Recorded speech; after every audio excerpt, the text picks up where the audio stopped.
and welcome to Nerds with Dice. Look at all of my badass shield maidens over here. Nerds with Dice is excited to have with us for a first one shot of 2025. All these badass shield maidens, the badass VIP creator in the chat. And this is the very first one shot of the new year. We like to thank Awfully Queer Heroes for giving us the opportunity to open our year with Vildheim, which is, a new D10 light TTRPG that will come to Kickstarter in March, if I remember it right. And we're going to um, pop the shout out in the chat in a minute.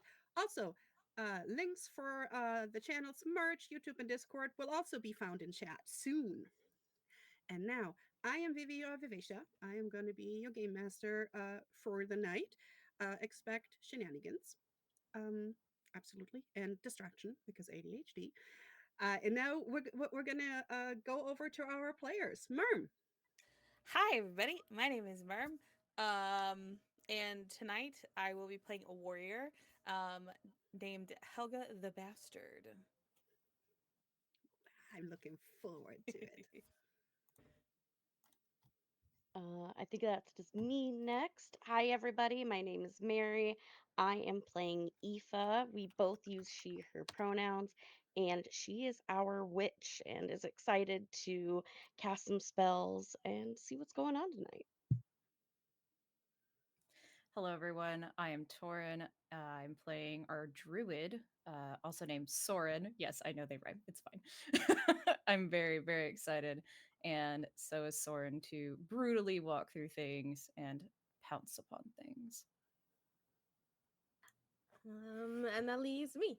Hi, I'm Danny. Danny Days Corner. My pronouns are she, they, and today I'm going to be playing Frey. See how that rhymed? Yeah, I'm like, oh man. Uh, and I'm going to be playing our hunter that is far too excited to probably throw axes at things. Awesome. And with that, we have one of each of the amazing classes that are in the quick start of Vildheim. Again, made by Awfully Queer Heroes. You might know them from, the ADHD supplement for 5E. But now, today we are gonna play a one shot that is based upon the folklore of the Icelandic Yule cat. So that's going to be interesting. And even though I'm German, I will butcher the name of the Yule cat, but I will still try. So, to introduce you to the world of Wildheim, Wildheim has different areas. Some are more Norse inspired, some are more Gothic inspired.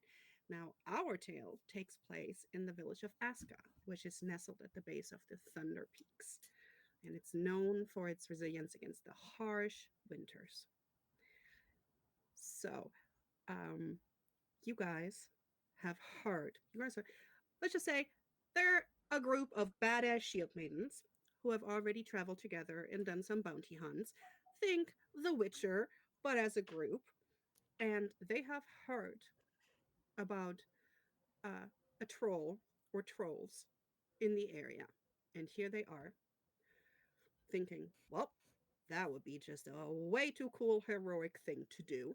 And that's pretty badass. So they decided to travel to Aska.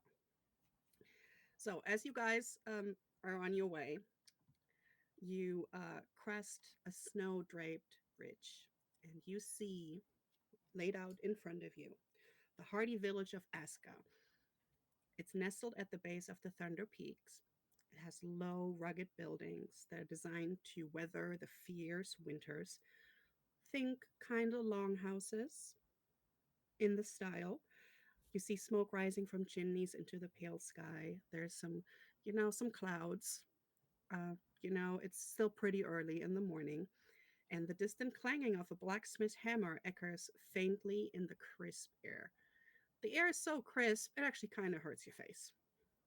Snow crunches beneath your boots as you approach the simple wooden palisade that marks the edge of the village. That's really more like a marker than it is actually to hold anything, away from the village. A pair of cloaked locals stand at the gate, nodding silently as they wave you inside. They don't see anything wrong with you, and they don't look very intimidating. As you come into the village, the narrow roads are packed down snow and dirt. Um, there's a lantern posts every now and again. Um, you know, they're not on right now. They're not needed yet. And then you pass the inn. It's the frosty tankard. Its painted wooden sign depicting a tankard encircled by frost and pine branches. And you hear the hum of conversation. Not a lot, but a little bit. It seems more like the proprietors than actual people. And then across the way, you see the warm orange glow of a forge that spills from the smithy. The air carries the sharp tang of pine smoke and the faint scent of cured leather. Around you, villagers move with purpose, though their faces seem lined with worry. So, as you guys make it over the ridge and walk down into Aska, tell me what uh, your party members see. And you know what? Let's go backwards this time. Danny, you ready?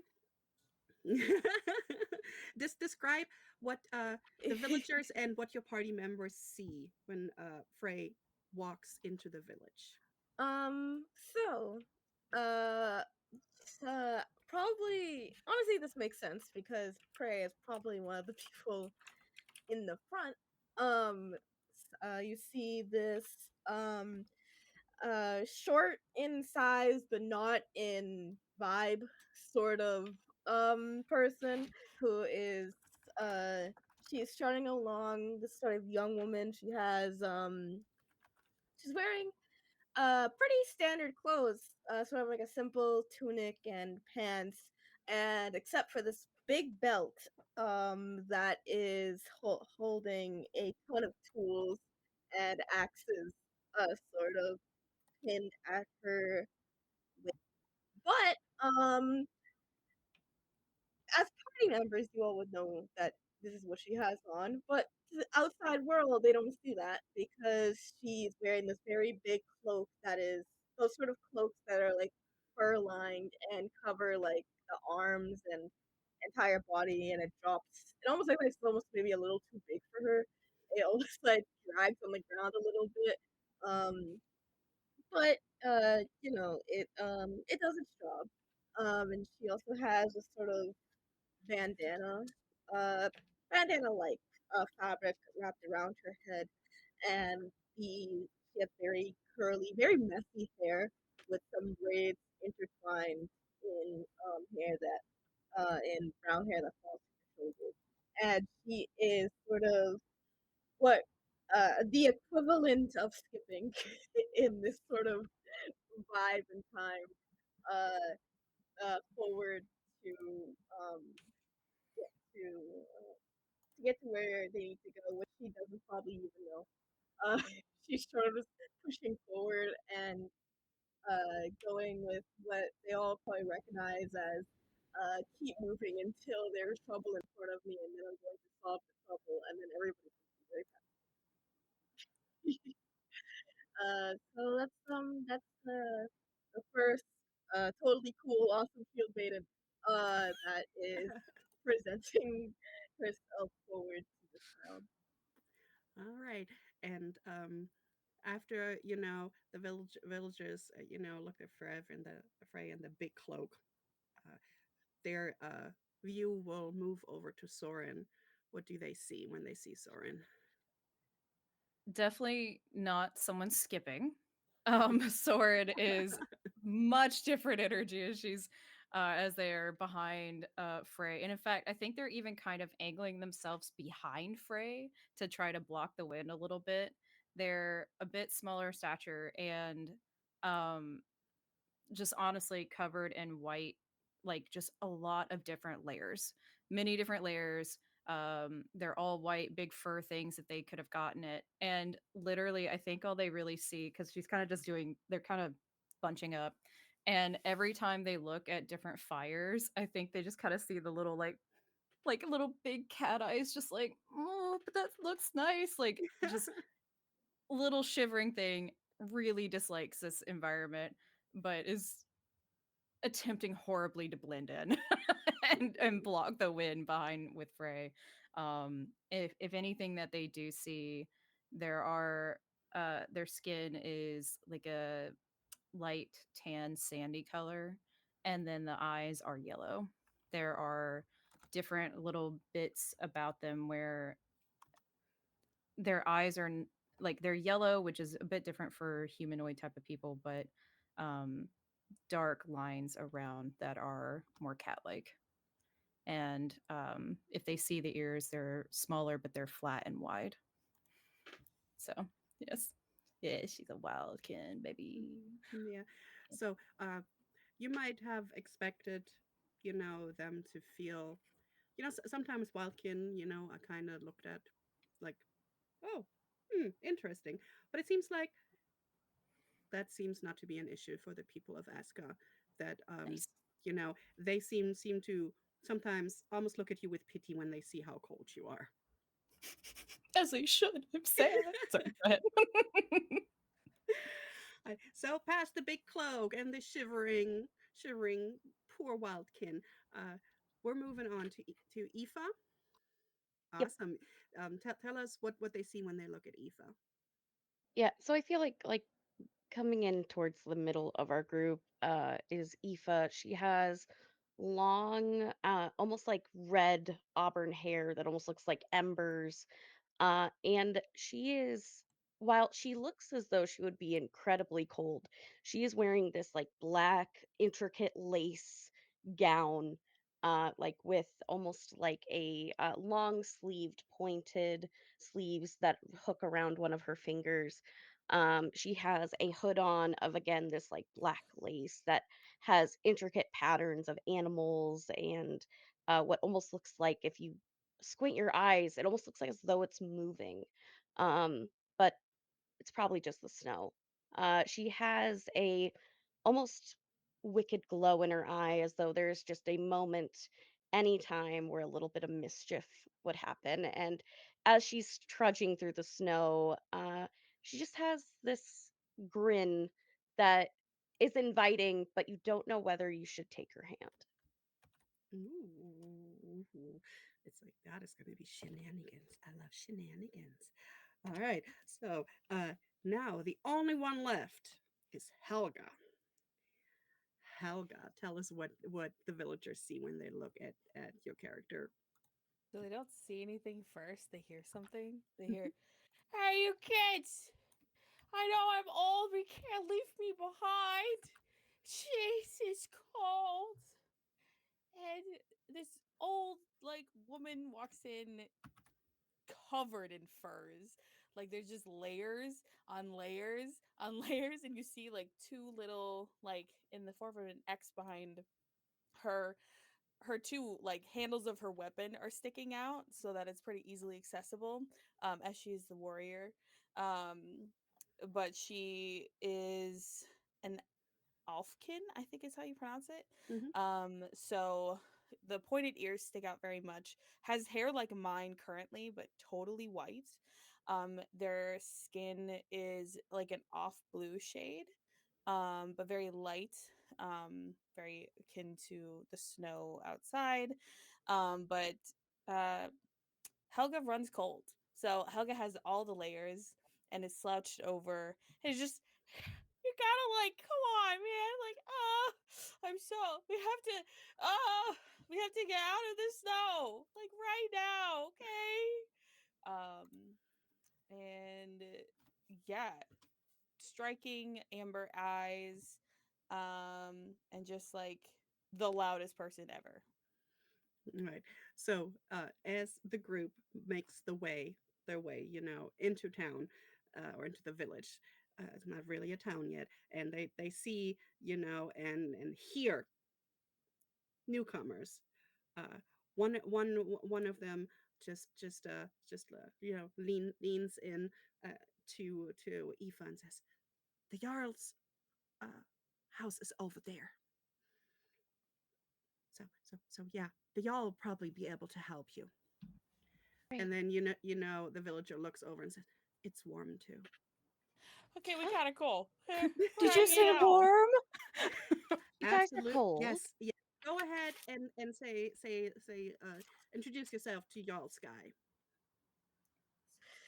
You see, Frey is like 10 steps ahead, past like not even towards where they were probably pointed.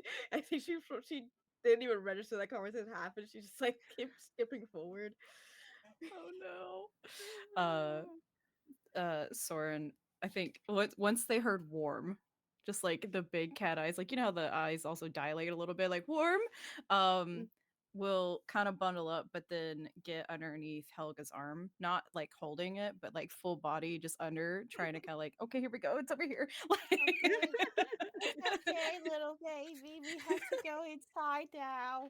Let's go. That Yeah, way. yeah, yes, Great. Helga, we're going this way, and she's kind of like Oh, directing and like not pushing, but we're going this way. Yeah, we're going to go get warm. okay. Thank you, little one. Uh, so cute. Uh, All right. So, you walk up to the Jarl's longhouse, and as you step inside, warmth envelops you. The air, like, immediately is filling with the earthy scent of burning pine and the faint tang of cured leather.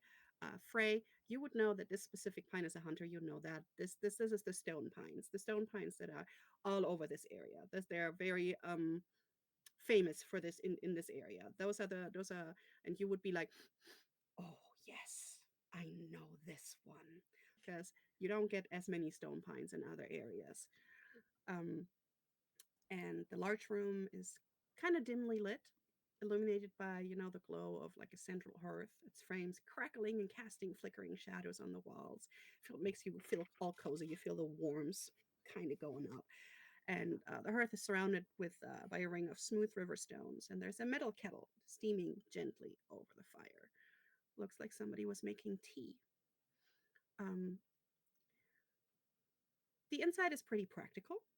I mean, yeah, it's kind of imposing with this thick wooden beams. There's intricate knotwork carved into them. There's depictions of some legendary beasts. And it supports the roof. There's like furs, different animal furs, and they're like draped over benches and walls. You can see that you know um, the Jarl entertains, or the villagers come and hang out here. Maybe they have their meetings here. There's space. There's space. And they definitely serve as decoration and insulation against the cold if anybody is cold. And then at the very end of the hall, you see there's like a kind of race days. It's a little simple, let's say, but you can see that they try to make a little raised dais for the Jarl, and it holds his chair. It's a sturdy high-backed seat carved from like darker wood. Again, Frey would know that's the stone pines. Um, and that would probably make her a little excited because again, you don't get stone pine everywhere else. Mhm. It's kind of hard to import or export, the wood through the mountains. And it has armrests that are kind of shaped like snarling, almost like wolf heads. You're not 100% sure, it's a little dimly lit, but it seems like it's a predator. And there hangs a large banner in red and white depicting the town sigil behind it, and it's a stylized pine tree framed by a pair of crossed axes. And as you look over, you see the Jarl. He stands up as you enter. His Wolverine like features are striking in the firelight. He has amber eyes, sharp but warm, and they fix on you with kind of curiosity and a hint of appraisal. He has wild, untamed hair, dark with a blonde streak down the middle, kind of like a mohawk, and it catches the light as he moves his head as he looks at each of you. Friendly, but appraising. And despite, the intimidating sharpness of his teeth, his smile is pretty welcoming. Ah, travelers, welcome to Aska. You arrived at a difficult time, I'm afraid. I hear you've come in search of a troll. Perhaps we can help each other, for the troubles of the mountain rarely stay there alone. Sit, warm yourself by the fire. We've much to discuss. And he kind of just, you Oh, know, and lets you guys pick a seat. sorry, come sit on my lap. I need to warm up. uh Kitty on my lap. Soren, like the moment the heat started coming in, takes off like a couple layers, and you know how cats kind of when they get comfy, they're like, "Nyeh." Like you know they kind of just stretch out a little bit, Yeah. just the full stretch out of it, and then because she's quite they're quite small. We'll literally like I don't know how big these chairs are, but we'll basically just kind of like scoot a chair over, and then just do that cat thing of like stretch across Helga's lap and like in her chair, like okay. Well, they can Mm, definitely use like they have some lower benches, mm, and they have some of the wider armchairs, some plain stools. It's like a big mixture. It seems like that multiple people probably made these. They weren't ordered; they were just accumulated over time. So you can mm, find whatever you want, and you definitely are able to grab yourself a fur and wrap yourself up. There is plenty of them. Are, are the benches made of the same stone pine? Most of them, yes. Most of them, yes, are made of the stone pine. I'm gonna grab sorry, how do you pronounce your character's name? Y'all. Ao. The Jarl Sky. Pardon? His title is Jarl. He's the Jarl. He's Oh basically no, I mean Mary's character. Oh, sorry. Aoife. Aoife.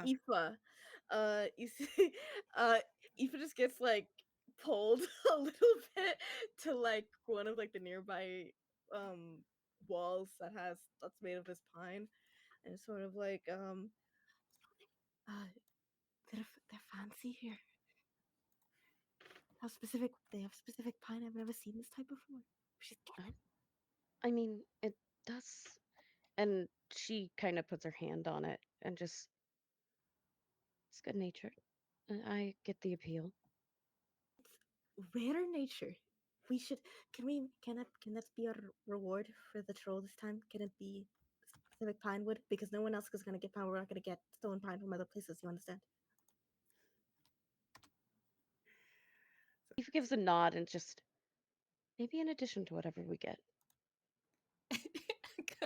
I'll be honest, because I think Soren hears it, because unfortunately they have very good hearing. They're just like, and kind of like in Helga's lap, just like, but I wanted food. You Soren, see we the just Jarl's need to ask for ears twitching. food. It's okay. Just ask for food. I don't care. Okay. Soren would notice that the Jarl's ears were twitching. The Jarl heard that too, and he's kind of just Just, Frey like sprints around. You can eat stone pine. I've eaten wood before. okay. We do have normal food too. Right. We do sometimes grind the pine cones down into flour and cook with them. The stone pines are plentiful here. They're one of the trees that we have here that are the most plentiful. They're Yes, the Oh, but most plentiful. Jarl, you don't understand. Like Frey, it's all just wood. I've had to steal wood from Frey, so Frey stops eating wood. It's not good for them. They need to eat a good dinner. It's good Okay? for. It is good for me. Wood can be very nutritious, and it is a good indicator of being connected with nature. Okay, but not in big doses. We talked about this. I've Frey, lowered my dose. you need more protein, Frey. There can be um, there's protein in wood. as much as I think the Jarl would be enthused by our diet habits, it seems like there might be a problem going on. Yeah. Oh right, no, yes. So he has a little bit of a smirk, but you can see that he hasn't been sleeping all that well. You can see there's a little bit of shadows under his eyes, and yeah, he's very jovial and very warm. But so he leans against the edge of his chair. He doesn't really sit back down. He kind of narrows his eyes a little, and he looks at all of you and says, "I know you've come to ask about the troll, and I'll share what I know of the troll. Yeah, trolls don't come this close to Asker unless something stirs them. Their fights can shake the earth and scar the land, but it seems this time that chaos has brought even more trouble to our doorstep." And then he kind of takes a breath, and He looks over at the kettle and he goes and he pours you guys some tea. And as he does that, his hair kind of catches the firelight, and you could see that his smile kind of falters, and his his sharp kind of teeth, they're just a little more edged than normal. They kind of glint as he, and he pours tea for everybody. It's not just trolls that plague us now. Have you heard of the frost blaze? It's a rare and beautiful plant that grows in the wilderness near here. Its vibrant red petals, is used to dye our traditional Yule garments. You guys, you know what Yule is, right? No, everybody knows what Yule is. Those crimson, hues are not just for beauty. They don't just make pretty garments and pretty bandanas and pretty scarves. They're a symbol of protection. They're meant to keep the Yule-Kuturin, the Yule cat, at bay during the darkest nights of the year. And he starts handing you guys each a cup of tea. And then he straightens and he crosses his arms and he looks at y'all. He says, "This year something's wrong. The frost blaze is scarce, scarcer than it's ever been. Without it, the village is vulnerable. You saw our palisade. It's not really strong because we don't need it. And worse, 3 of our youngsters, children of our craftsmen, set out to find more, and they have not yet returned." And he kind of leans further in, and he sounds worried and urgent. They're just kids, 12 to 14 winters old, trying to help in a way that they shouldn't have. We think they headed towards the old glade where the frost blaze grows, but there's no word from them. The wilderness is harsh. You seen that when you came here. And between the troll and the Yule cat's growing hunger, and he looks at each of you and kind of praises you, and then decides, yeah, I, yeah, he's going to ask you for help. He thinks you can handle it. I don't ask this lightly, but the village is in need. I know you came here for the troll, and you're probably heading in a similar direction as they did. Will you help us find our youngsters and bring them back safely?" And you can see he does not like asking for help. I was about to ask, can I, especially because we're both, I'm assuming Wildkin at this point. Yeah. Um, is there any way I can kind of read him in a way of just like sincerity? Is this, you know, Yes, absolutely. not that I Um, think he's necessarily lying, but I'm just kind of like, just like, can does he I? actually think this is as scary as it is? Yeah, like, and that also, did you like those kids? No, I'm kidding. I'm kidding. But, yeah, I don't know. So, I would think that you could, if you're not trained and into it, um, you could just roll. Um, Depending, are you just trying to figure out mentally, or are you like kind of using like your other sense? I'm attempting to use my other sense, mostly hearing, but also kind of like uh, smell of, does the pheromone I'm smelling kind of match his face and sincerity there? Yeah. All right. So what I will say is, since you're using that, you can you. I think you were still roll mental, not spiritual, because it's not a spell really. Okay. You're trying to figure it out, but roll with hex with advantage in this system because Okay. of the way that you're able to back it up. So, and Hmm. for everybody who's watching, we're rolling d10 for skill checks here, and we will um, if we're trained in skills, we will add a modifiers to it. But if we're not trained, we will roll a flat d10. But because Soren is a wildkin, she will get to roll with hex with advantage. First roll. First, Bro, that's great. oh. That's wonderful, y'all. What? So mental, I don't have any modifiers. I've got a 0. So flat roll of 6. A flat roll of 6. All right. Yeah. With a 6, um, you're not 100% sure, uh, but it's better than average. So I would think that you kind of look at the yaw and you nostrils kind of flare, and you think he's being truthful. You cannot quite tell to what degree, but you do not smell anything that would tell you if that he's nervous or that he's trying to lie to you. Okay. Yeah, I think it's just the little, like cats. They're like, and then they kind of go, ah, like their little mouth just opens, like, okay. And Helga, you'll kind of feel not necessarily like biscuits because it's not like she has claws, but or they have claws, but kind of just a little bit of like, I'm okay, but something seems we're not here for the full story, or we're not hearing the full story. Kind of just a little like, okay, but a little apprehensive. Just beep. It's okay, Soren. It's okay. Hey, Jarl, I'm Yes. you. Okay? Okay. All right. Love it. So I, Frey will sort of. She never sat down the entire time. She's still been standing, but she will sort of step forward a little bit with this little teacup in her hand and like sort of like straighten up, big sort of smile on her face, and she's just like just immediately speaking for everybody. Yeah, of course we will. We will. that You can is rely on us. that is amazing. Um, I I know that help does not come free.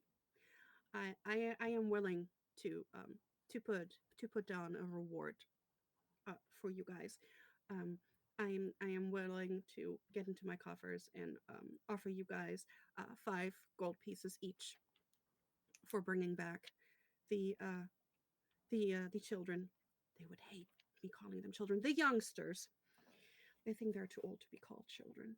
Um, and you can absolutely have free lodging at the Frosty Tankard. I also we do have some extra winter gear if you are too cold.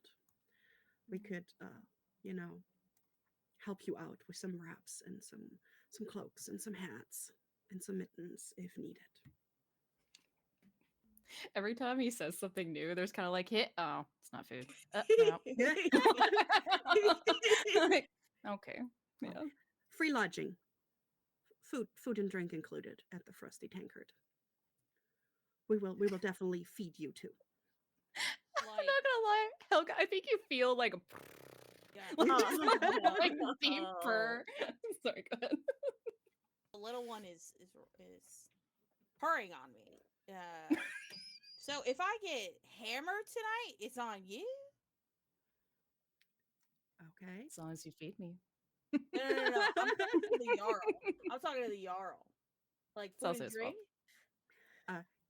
After you rescued the youngsters, I will absolutely drink with you No, no, no. Like myself, by myself. by yourself. Yeah. Oh, you know what? If you would like to drink by yourself after the youngsters are back safe, that would be amazing. Because No, I'm saying tonight. Can I, I I get drunk tonight? And after it's you on return, you, and you pay for it, not me. Elga, I think these children are not necessarily He cut. just said don't call them children. they don't They're like it. children. They're not here to hear us. I'm old. I know. Like he said, don't call them children. All right, Not to their faces, no. They're still children, but because they're somewhere between 12 and 14, they think they're not children anymore. They think they're youngsters or young adults, and just they're still children. Let's be honest. Hey, they're infants. Yeah. Yes. As far as the petals are concerned, I think might be helpful is any information, stories that could help us understand necessarily of what we're getting into. Yeah. There's always a thread of truth inside one. Yeah. Lead them. So the Jarl sits down a little closer to you guys. He gets off the days and he sits down closer to you guys, and he describes and he says, "Yes, the frost blaze grows in these wintry, snowy glades. It is about yay big. The petals are bright crimson red. It has some deep, kind of gnarly roots that some animals like to eat, but uh, they're not really yummy. Let's be honest. Um, but it seems to be that they grow in glades. where there's more a little bit more space. They don't really grow in all places. We have multiple places there we know that we harvest the petals. We do not harvest the plant. The plant does not help us. We harvest the petals and then we grind it up and we use the dye to make new garments.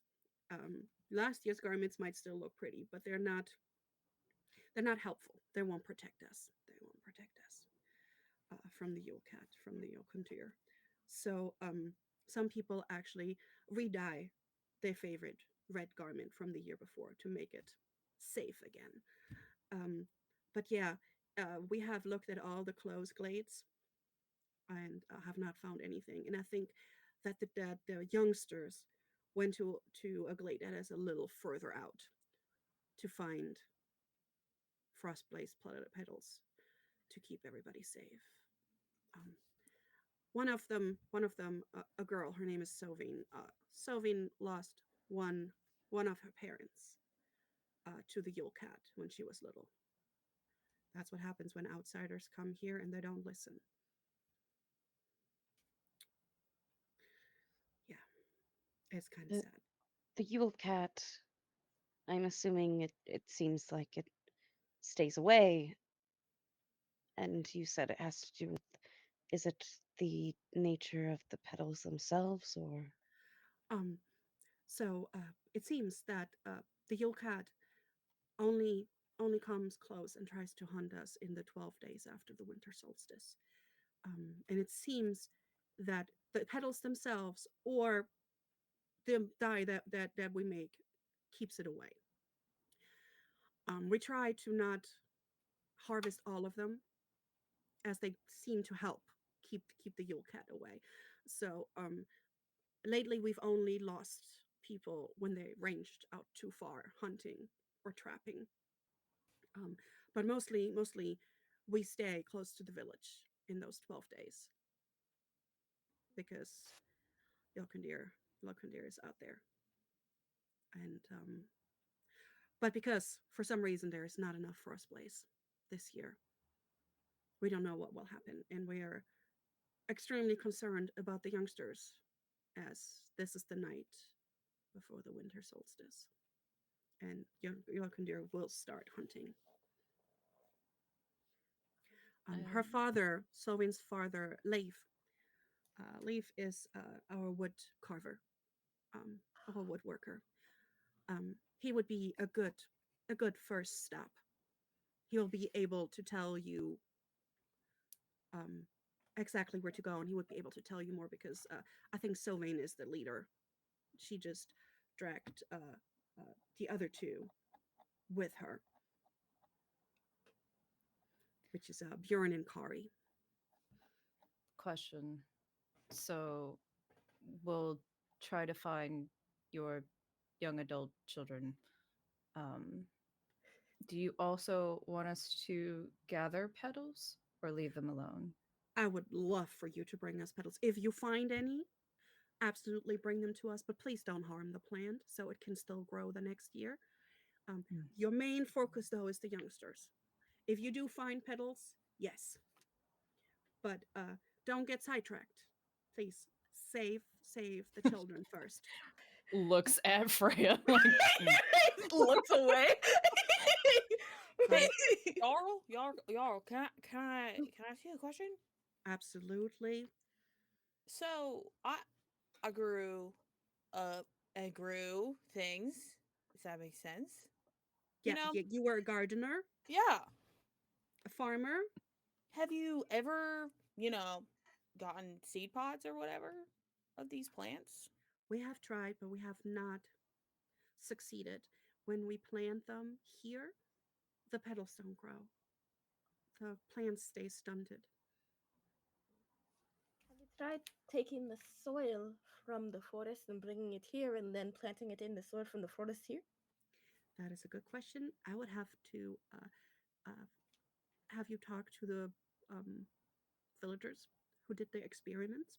But again, the children first. Um, we can absolutely, I would love your help to try and figure out how to make sure we have plenty of supply. But I am very worried, and I am not sure Leaf after losing his partner to Yulakundir, the Yule Cat. I don't know how he would take losing his only daughter to the same menace. All right. Um, can you point us in the direction of Leaf? Absolutely, absolutely. When you come out here, and behind you would be the way back to the gate. Just head towards the edge of the village, and his workshop is right there. It's a little sturdy structure made from stone pine, and you will see all of his scraped, all his workings and everything around it. It is, you can't miss it. You cannot miss it. Um, and then he starts like collecting the empty mugs if you finished your tea. At the mention of the stone pine, I feel like Aoife just puts a hand on Frey. Of like, What? I didn't say anything yet. I didn't even run off like last time. well aware, dear, well aware. Just making sure. You perk up every single time. We It's a visceral reaction. it's a appropriate reaction for the stone pine because I don't believe I no one here is understanding the implications of what having such a specific special wood in our presence and at our fingertips can do for us as a group, and I believe it should be appreciated more. I am absolutely sure that after saving Leaf's young adult, whatever they appreciate being called, uh, they will absolutely help us create a bow or something, maybe of the stone pine. But we have to save the children first, and then we can harvest all the wood that you desire. Frey, I I was like, think they'll just make whatever you want. It doesn't have to be a bow. You don't have to be so sad. Be whatever you want. We can collect pine cones on the way. Okay. Sword sadly like gets, like Cassie pick up, they're like, oh. Gets up and like just sadly looks at the fire like again and just, it's not that I don't appreciate, I just, and like it just trails off and looks at the flames like, oh. Thorin, get under my Bottle garment. up. But Okay. before you guys leave, the Jarl walks over to the corner and he throws open a big kind of clothed chest, and he throws it open, and he's like, "There's extra winter gear. There's cloaks. There's hoods. There's scarves. There's hats. There's mittens. There's wraps for your feet and for your legs. I might even have an apron in there with pockets. I am not quite sure. But absolutely feel free to outfit yourself before you head and see Master Leaf in his workshop." And then he kind of walks off towards a corner of the long house that seems to be more private. The desire to just jump in there is so strong. Like, the eyes get a little bigger, like, no, don't do it. And we'll whatever is not covered, we'll grab some things and just say to the group, like, well, we can see why they're not afraid of Wildkin then. Must be nice for you. There's been a Yeah. lot of shitty people. Welcome Yeah. change. It's nice. And then just looks out in the hall, like the window, like, oh. Frey's gonna Why do take we come here in the cold? Frey's gonna take like reach into her like cloak and take out like a stick. And will like move to like the fire, and so like essentially she's making like a makeshift torch so that she Yeah. can carry the fire with everybody. um so she'll do that and then sort of hold it out to Soren and say, you see the beauties that No. is And nature's you, wood. yeah, you also notice that stone pine burns for a long time. It is a one of the woods that is keeping everybody alive here. It doesn't burn very quickly. It gives off a lot of heat and a lot of light, and it holds on for a long time. So Did you you guys steal think that? you're ready to help out and head out, or are we having to drag Soren out of you know, No, they'll the go. chest? Lauren, I can carry you. Do you want me to carry you? Yes. Okay, come here. Just yeah. Just immediately jumps. No thoughts. And then I drape more layers like over top and just carry. All right, we're great. We're free to go. I have like a hat on. I have a scarf on. You can only see my eyes. So we just see like two pairs of yellow eyes, just like meat Right. sticking out of his pile. So Uh, while you guys dig through the chest, who is actually digging through the chest? me. All right. So if you guys would like to roll some checks to see if you find anything extra, Yes. Ooh. which would be perception Oh, or flat mental. okay. Oh, those are so terrible for me, but okay. If I'm I have busy a stealing sticks. if I have a 1 on perception, do I just add a 1?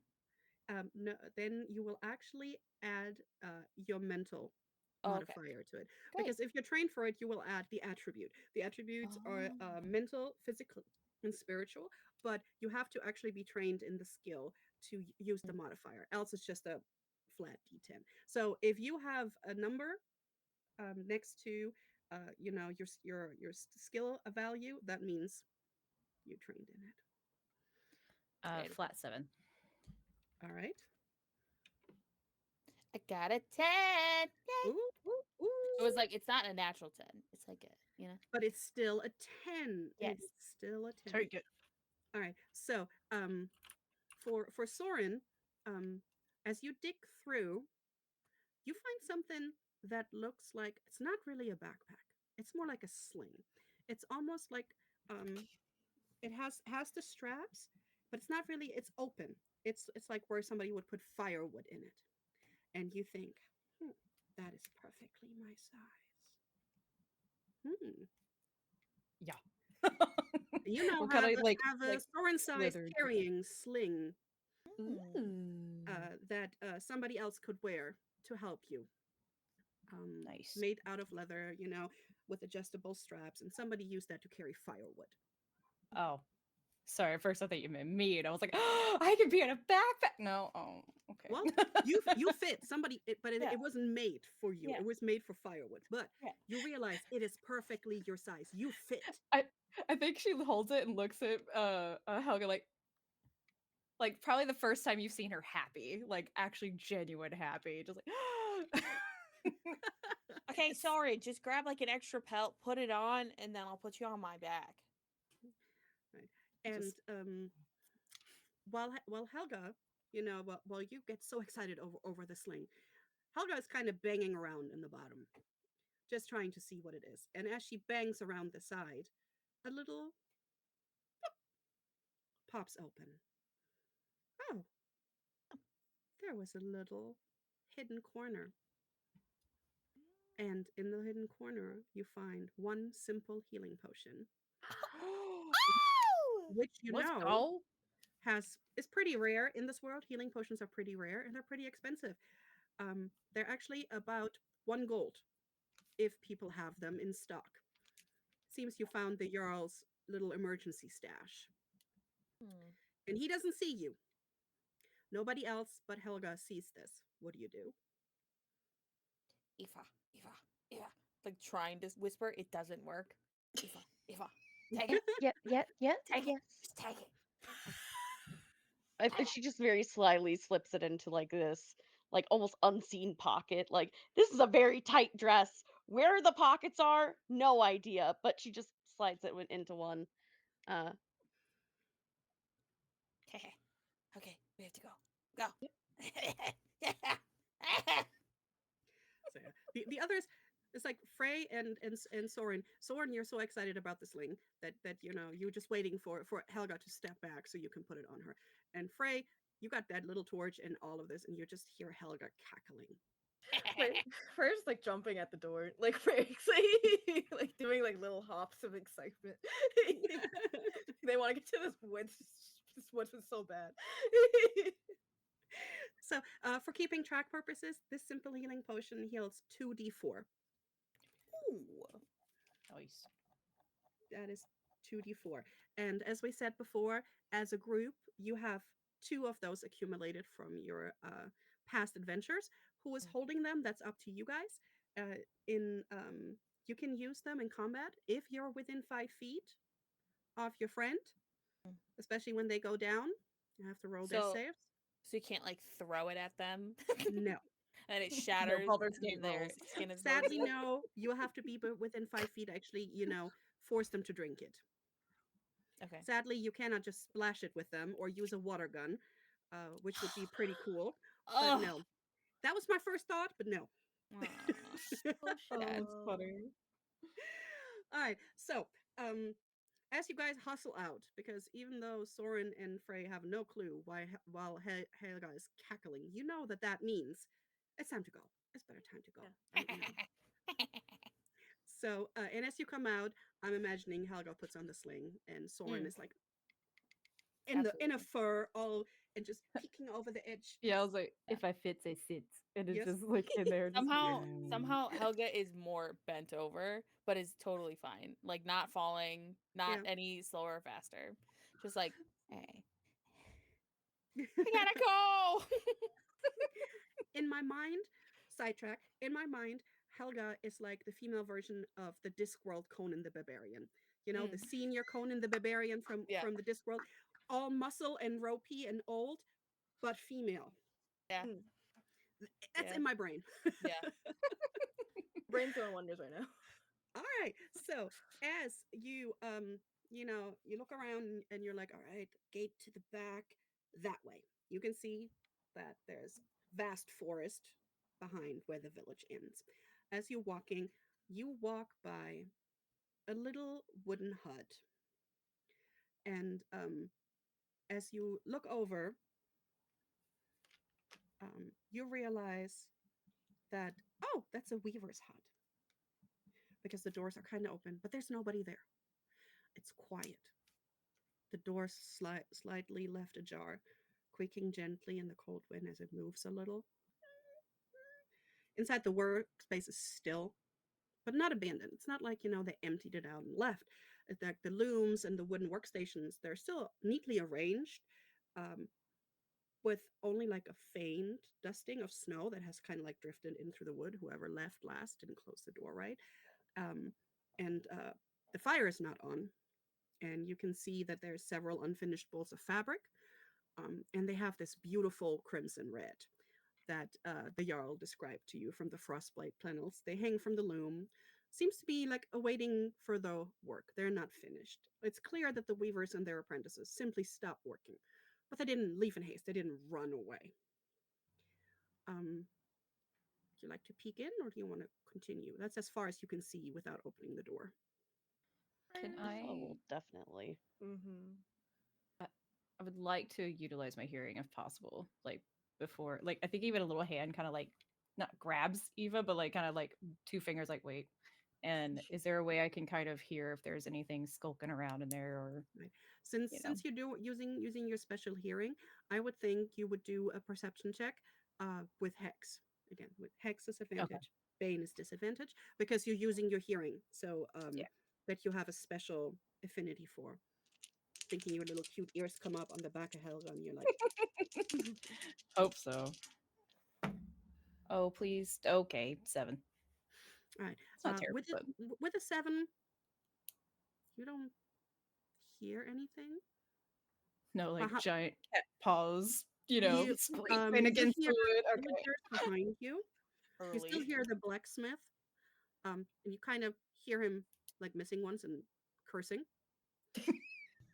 He must have, kind of missed what he was doing. You don't know if he hit his thumb, but you hear him cursing behind you. But you don't hear anything from the hut. The only thing you hear is the little creaking of the door. You don't hear a fire. You don't hear water. You don't hear footsteps. You hear nothing from in there. Okay. We'll convey that to I was about to say Frey, and it's not Frey. I'm so sorry. I know this. Aoife. Yeah.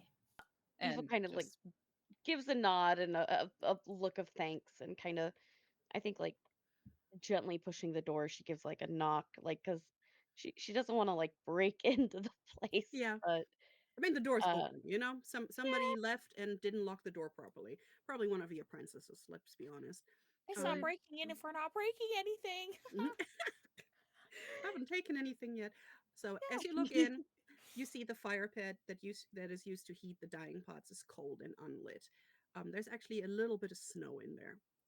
Just what came through that small opening of the door. There's a small shelf near the far wall that holds like remnants of fabric, threads of red, and a basket of dried herbs and materials that you would think, as a witch, are typically used to, protect garments from harsh elements, kind of make them more waterproof. On the back wall, there's a faded tapestry depicting the Yola Kotorin. It's pinned, almost as if to remind the workers of the looming thread. It is a big, huge, ginormous cat, um, a little like a lynx, but you can see the village is at the bottom, and it's probably exaggerated because the cat's taller than the house. But it is a white cat with some shadowy markings that almost seem to writhe, kind of like the stripes, but they're suggesting movement. And it has glowing eyes. So the place seems deserted. It's clearly not abandoned. I mean, they didn't take all their stuff. They just took time off, or waiting for more stuff to actually make the garments to continue their work. But as of right now, they probably went home to their families, because the looming task of dyeing the Yule garments is on hold until there is more of the petals to use. you said there was like the red thread, like kind Yes. of.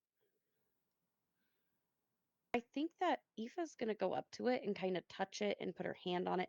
I think she's trying to intuit like why are these petals so special?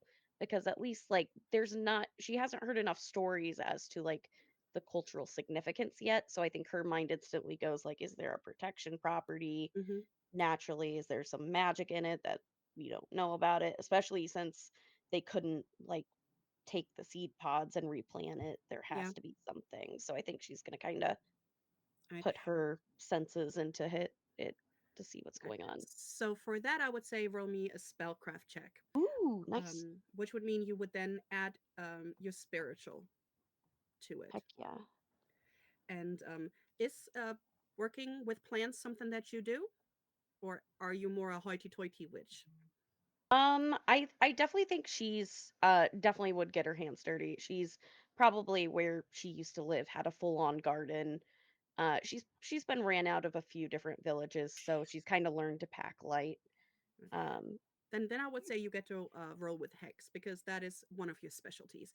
You grow flowers and plants and herbs that might be magical or not magical. So use your spellcraft to figure it out, and use your hex. While that's happening, can Helga look for um try to look for one that has already been dyed, or if they can't find anything, one that has been dyed previously. Right. So you can see that there is some of them are on the loom. There are Mm. smaller pieces that are still hooked up to the loom, um, I don't want and to. there might be some scrap that Yeah. I don't want on to the mess floor. any like projects up or any of like the garments up. I'd rather just pick up scraps. Right. Well, you know what? What I'm thinking is, when they cut off like little pieces, or Mm. fix stuff, weave it in and whatever. There's probably a little bucket with like Yeah. little pieces of the actual yarn that they Yeah. use. Is there? Can I distinguish between last year's and this year's? There would probably not be last year's in there, Okay. as they wouldn't, because they wouldn't weave last year's yarn for protection. So the Okay. So scrap, there's none that's being re-dyed in this place. if they re-dye, they would either re-dye them on the roll, or they Mm. would re the whole garment. What you find is like little cut off pieces of thread that they would not be using. So these would be from this year because they Okay. wouldn't keep the old ones. Yeah. So yes, you would find some like little cut off ends of thread like in a bucket, Okay. sitting next to the loom. I want to take some. Okay. Mhm. And Thank you. Helga wouldn't feel anything different about them. They're just pretty, Yeah. and Yeah. No. they're soft, and they Yeah. have a kind of almost bergamot kind of smell. Just a Yummy. little bit, just a little bit. You can tell that that was dyed, but not washed too often yet. It still has Mhm. the dye smell on it. Okay. So I'm gonna take most of them, put it in my pocket, and then I'm gonna tie a tiny little thing to the back of mine, and then start like bobbing my head to make it like move around for Soren to play with. Oh no, she made a little yarn toy. Just like out of the Awesome. fabric, just Out of the yarn, yeah, the red yarn scraps. So, and what did Aoife roll for while she was trying to figure out? So I got a 9. Ooh, a very 9. All right. So, yes, you can tell there's something magical about these leaves. You feel the garment, what you're touching, and you can feel that it's meant for protection. You get that feeling of safety. It's like you touch it and it makes you feel safer. It almost makes it feel like the darkness is a little lighter. That's what I would think your witch's senses would tell you when you touch this. So you can definitely tell, yes, it's special. You would also know that, yeah, this would run out on some point. This is not a permanent feeling or a permanent help. With washing, rubbing off, wearing it, it would just, on some point, it would just run out.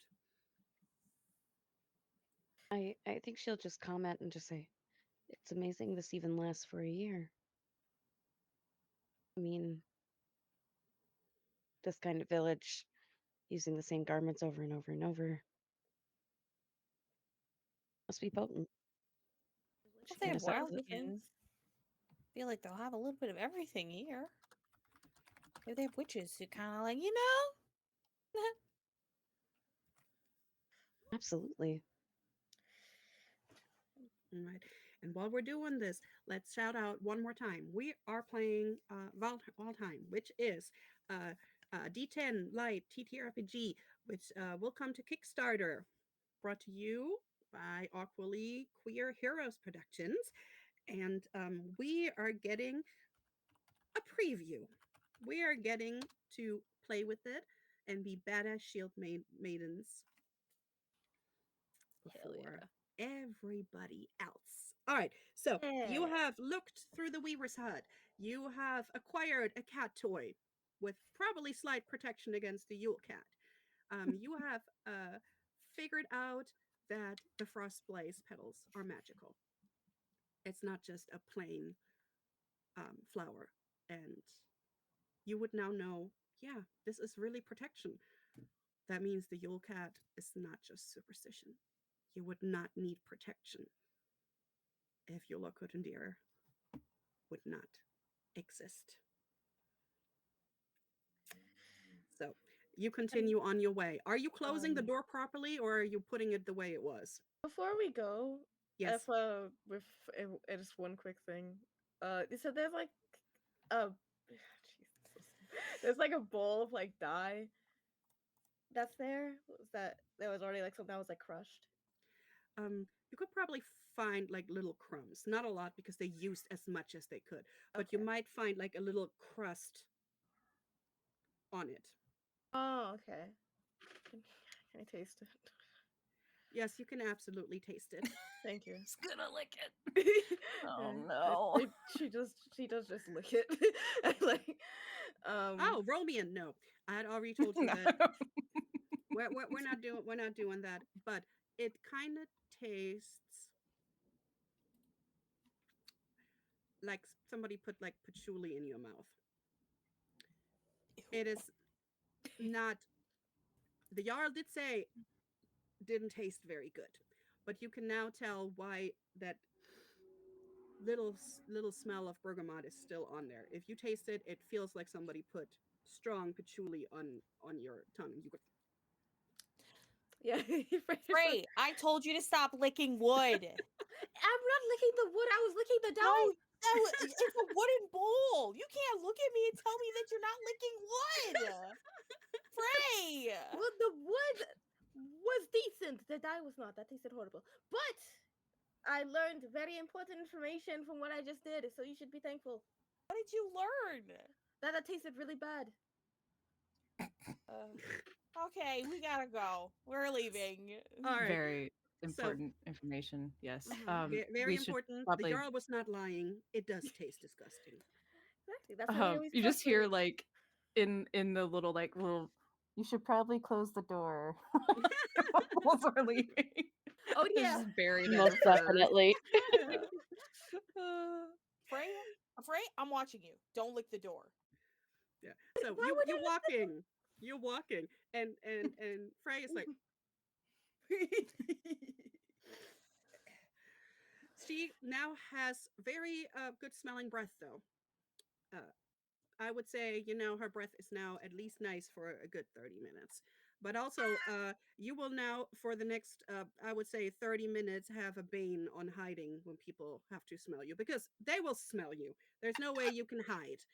So, as you get to the workshop, it kind of stands on the edge of the village. It's a sturdy structure built from the local timber, the stone pines, and you smell freshly carved wood, and it's mixed with the crisp winter air that still hurts your face where it's not covered, which I know Helga and Søren don't have much uncovered anyways. Maybe their eyes, and but maybe right here this part still hurts. And as you get to the door, it's slightly open. Inside, the space is warm. The flickering glow of a hearth casting shadows across the room. It's a little brighter than the long house of the Jarl. Doesn't have to light up as much.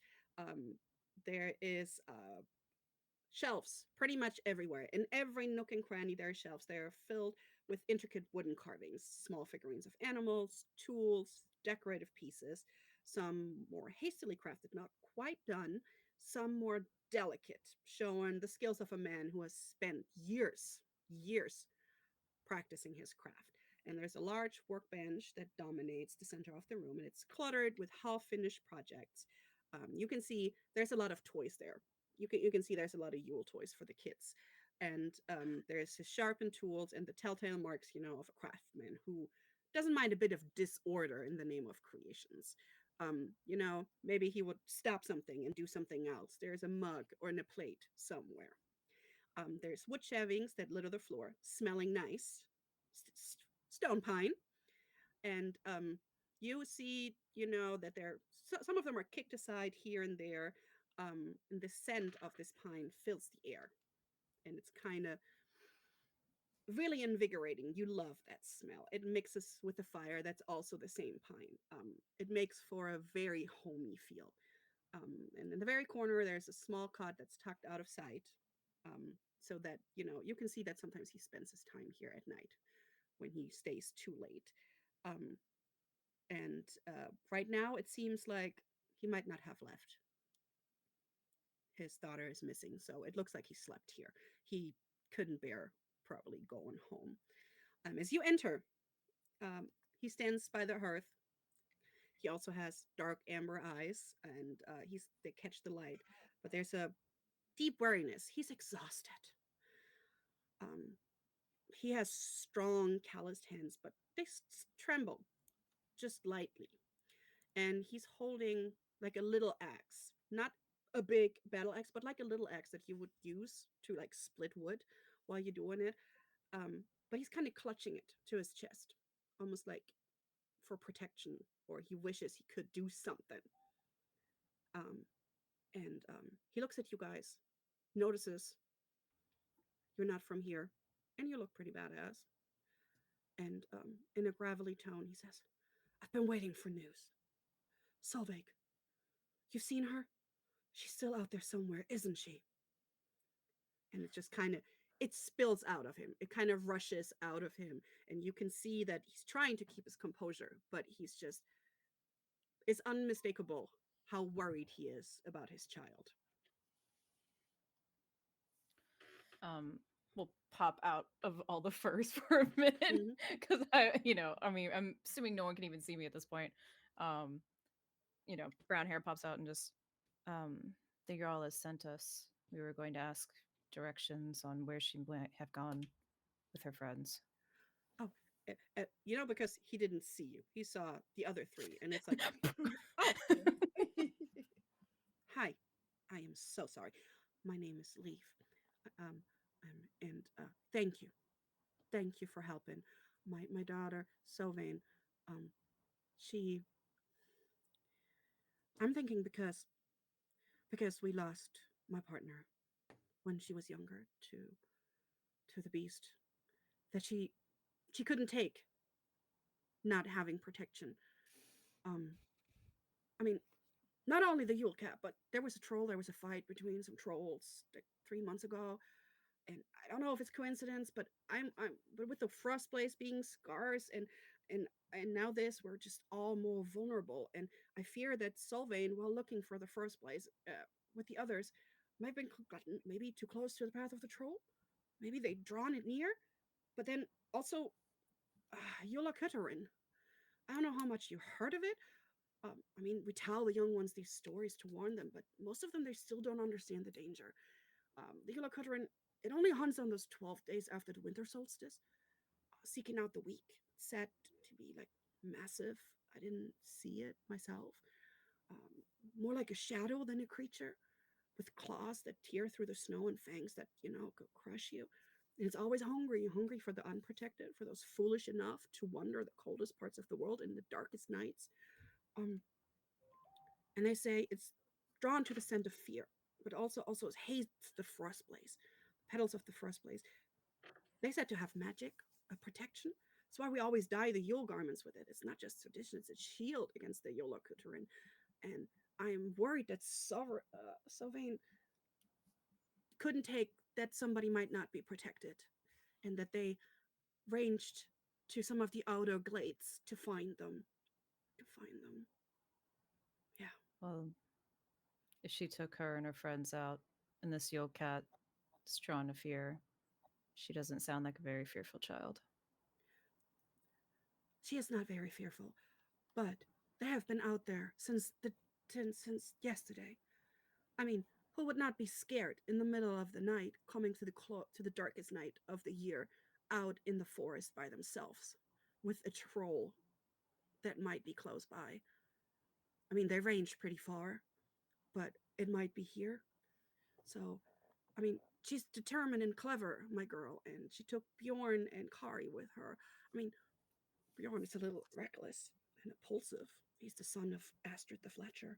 And there's Kari. Kari is more thoughtful and cautious. She probably gets swept up. She's the daughter of the blacksmith. You probably heard him. He's been working through the night. He's so worried. But I'm just thinking that if you would be confronted with the Yola Kurderin, you would be afraid. And the youngsters will be afraid. And they have no protection. I mean, she wore her scarf from last year, but there's no protection left. If we meet your daughter, is there anything we can tell her so she knows that we're not there to hurt her or Um, and he turns around and he looks, and behind him is the wooden carvings that he was preparing for Yule, and almost seems like they're watching. They're kind of delicate, kind of faces, like they're waiting. They're waiting for Leif to stop being miserable and finish them.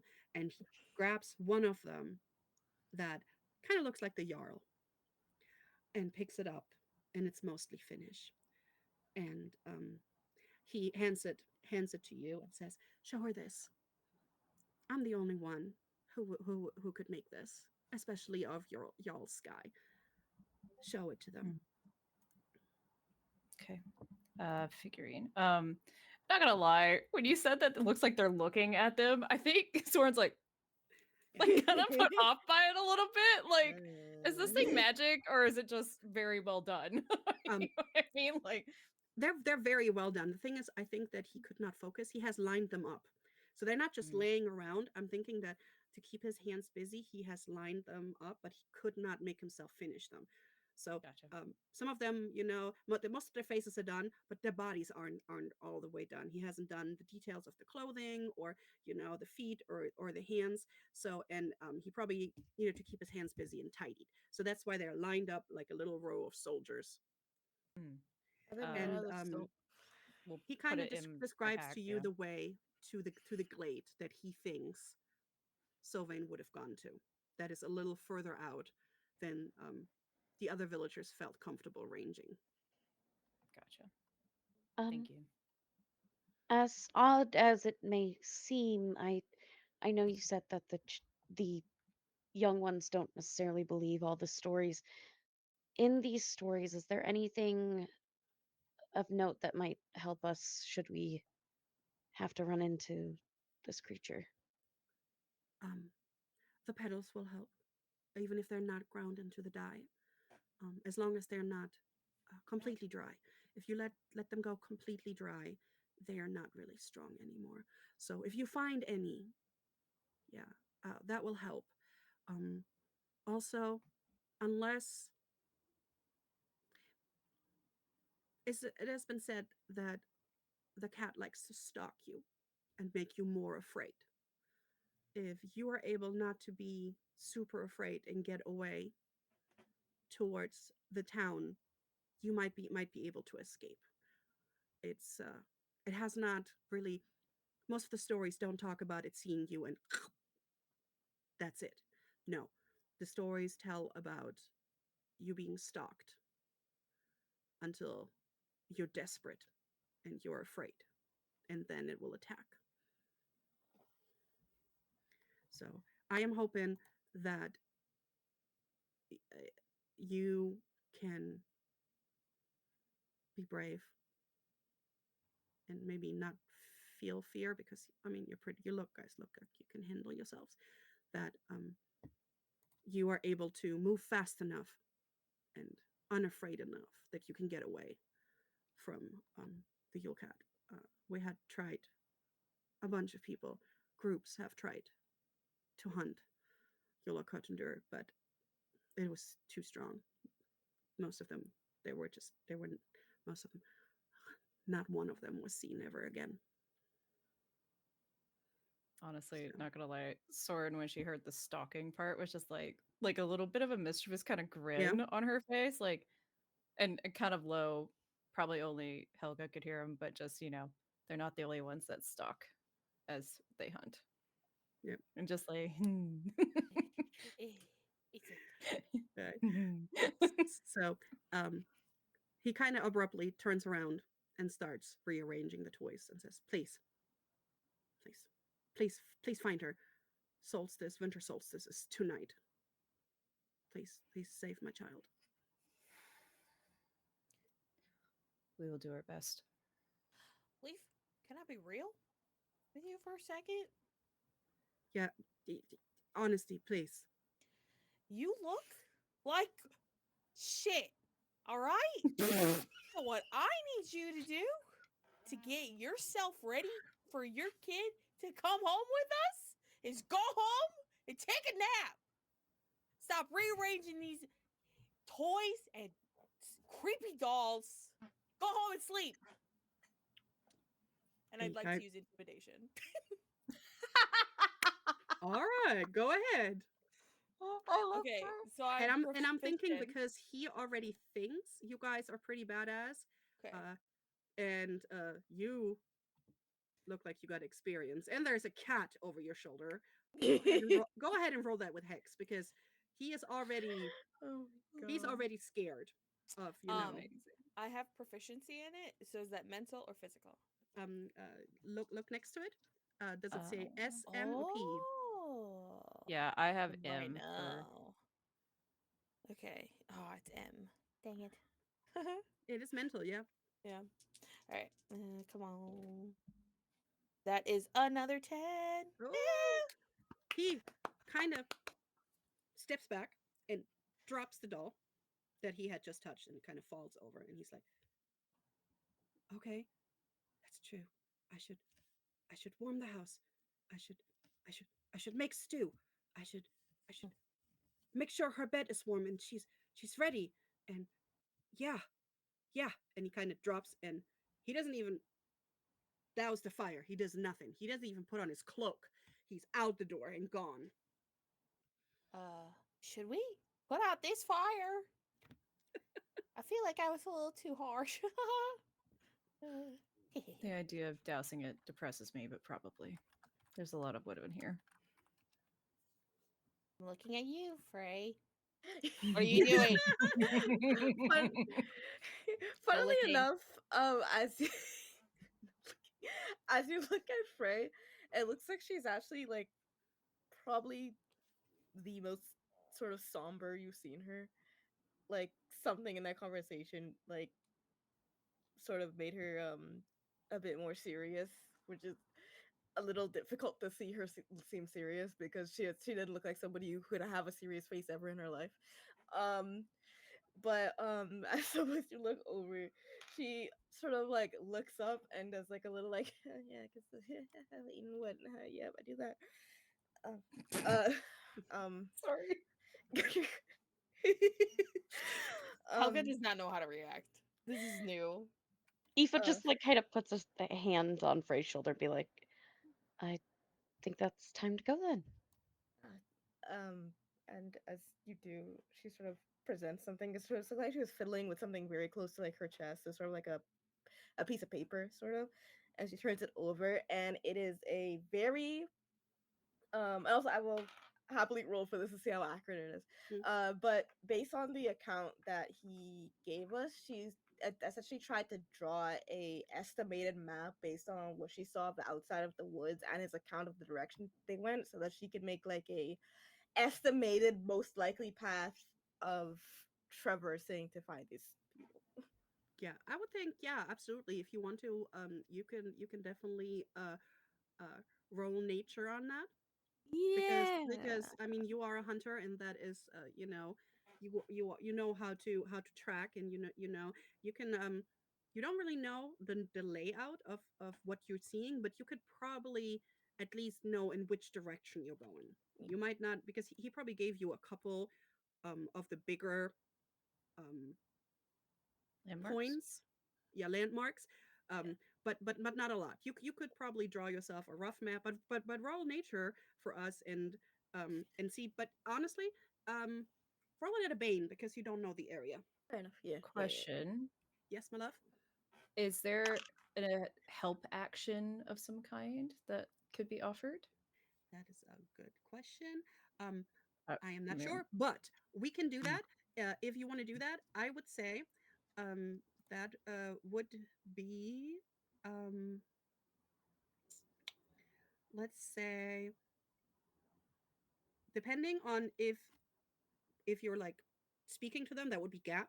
If you're like trying to be like encouraging them, um mhm, or if you're like depending on what you want to use, I mhm. would think,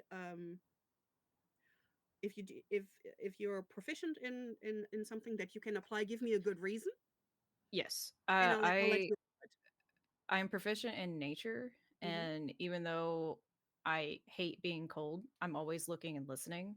Yeah, So I was thinking on the way in, and just certain things that he said, if I could help kind of point Freya in the right direction, or remind them like, hey, this was something we saw. Like, this is where we're going to probably start. yeah. Is my um thought.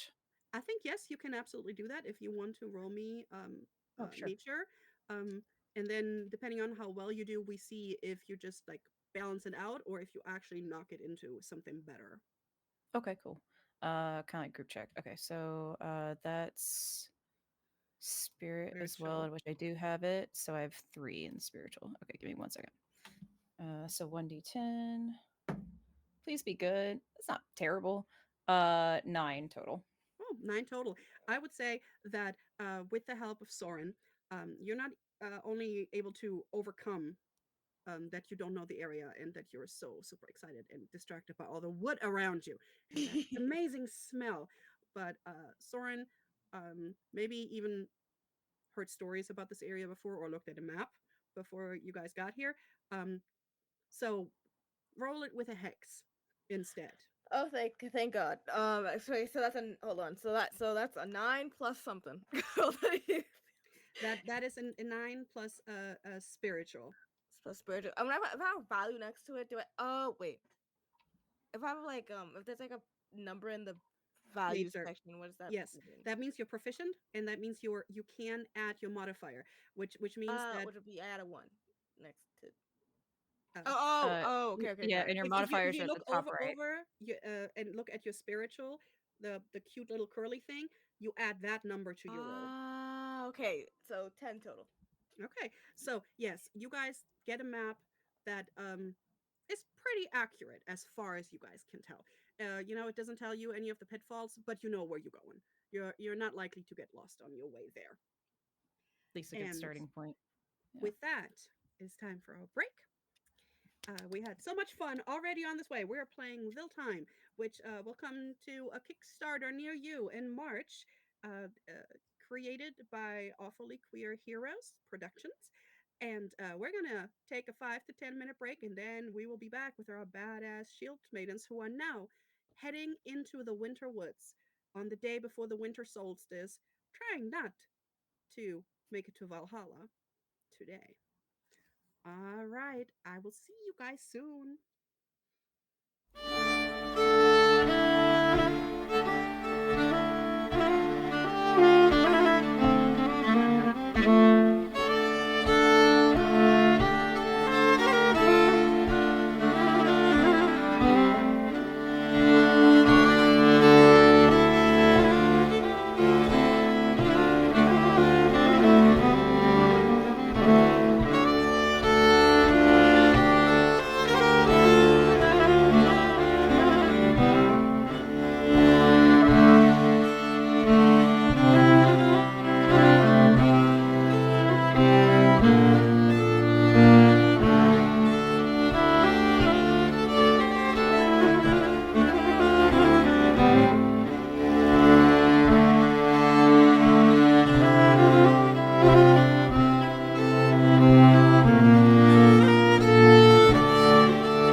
Shield Maidens. We are playing Vildheim one shot. We are still in the village. We have not quite made it out yet. We are on our way now to rescue some young ones who went out to do shit they weren't supposed to be doing to help everybody. At least they had a good reason. Um, we are playing the quick start of the game Vildheim, created by Awfully Queer Heroes Production, and will come to a Kickstarter near you in March. Now that we have learned where to go, we have learned of the magical protection spell properties that the Frostblaze flower has. And oh, yeah, the Yule Cat is real and terrifying. Now our heroes are heading into the winter woods. It is the day before the winter solstice night, and the Yule Cat supposedly only hunts the weak during the 12 days after the winter solstice. And the more fear you show, the yummier you are. So let's head on out into the woods. Frey has gotten herself a map that she drew with Soren's help because she got a little distracted by the good wood smells and leaves wood shop. And Soren actually looked at a map before, they traveled here. So um, you guys head out. You are all wrapped up. You know it's gonna be cold. You're heading out to the Frostblaze Glade. Soren is in the cat sling. Okay. Officially, it's a sling for firewood, but Helga is carrying it. Soren is probably the warmest of everybody, all cozied up, just looking over Helga's shoulder while Helga is in the snow, hauling ass, carrying our wildkin. Um, I am thinking Frey is probably touching everything and taking little pieces of bark and everything. And Aoife is just like, you cannot eat everything. No, we're not going to cook that tonight. And you make your way through the frost covered wilderness. You're into these big stone pine trees. There is snow everywhere. There's no spot on the ground that isn't either snow or ice or both. It is a dense forest. You have to work your way past snow drifts, and sometimes it's kind of hard to see. And if Helga bumps into a tree, the snow might fall off. I am thinking, it probably happens at least once, and Soren probably ends up with some snow down, her their face. It's what I'm imagining because if Helga can't see where she's going, that's probably happening. So you make your way, and you get to the edge of the glade. Actually, Aoife, uh, roll me something that will save you from slipping and falling on your butt. Probably good. Athletics, um, Oh stealth, God. maybe I'll even go with travel. stealth. Yep, to see if you catch yourself, because as you come over the little lip towards the glade, you hit a patch of ice underneath the snow. Oh, I that okay. So I do have a value in stealth. I rolled a natural 8 for a 10.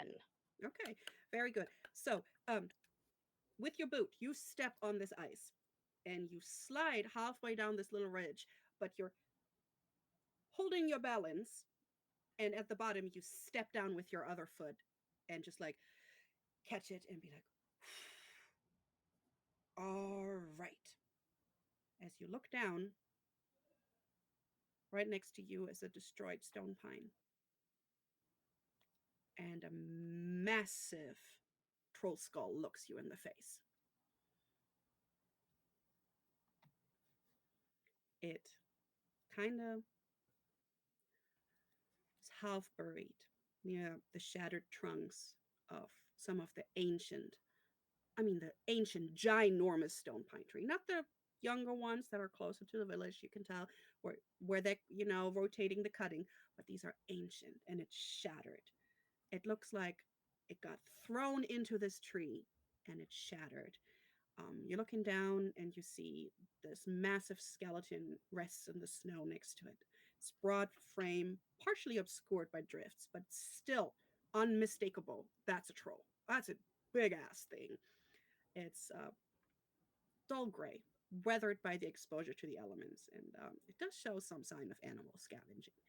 Um, the It's like skull is partially covered by frost, um, and you realize uh, there's more underneath it. You got to be really careful where you step in.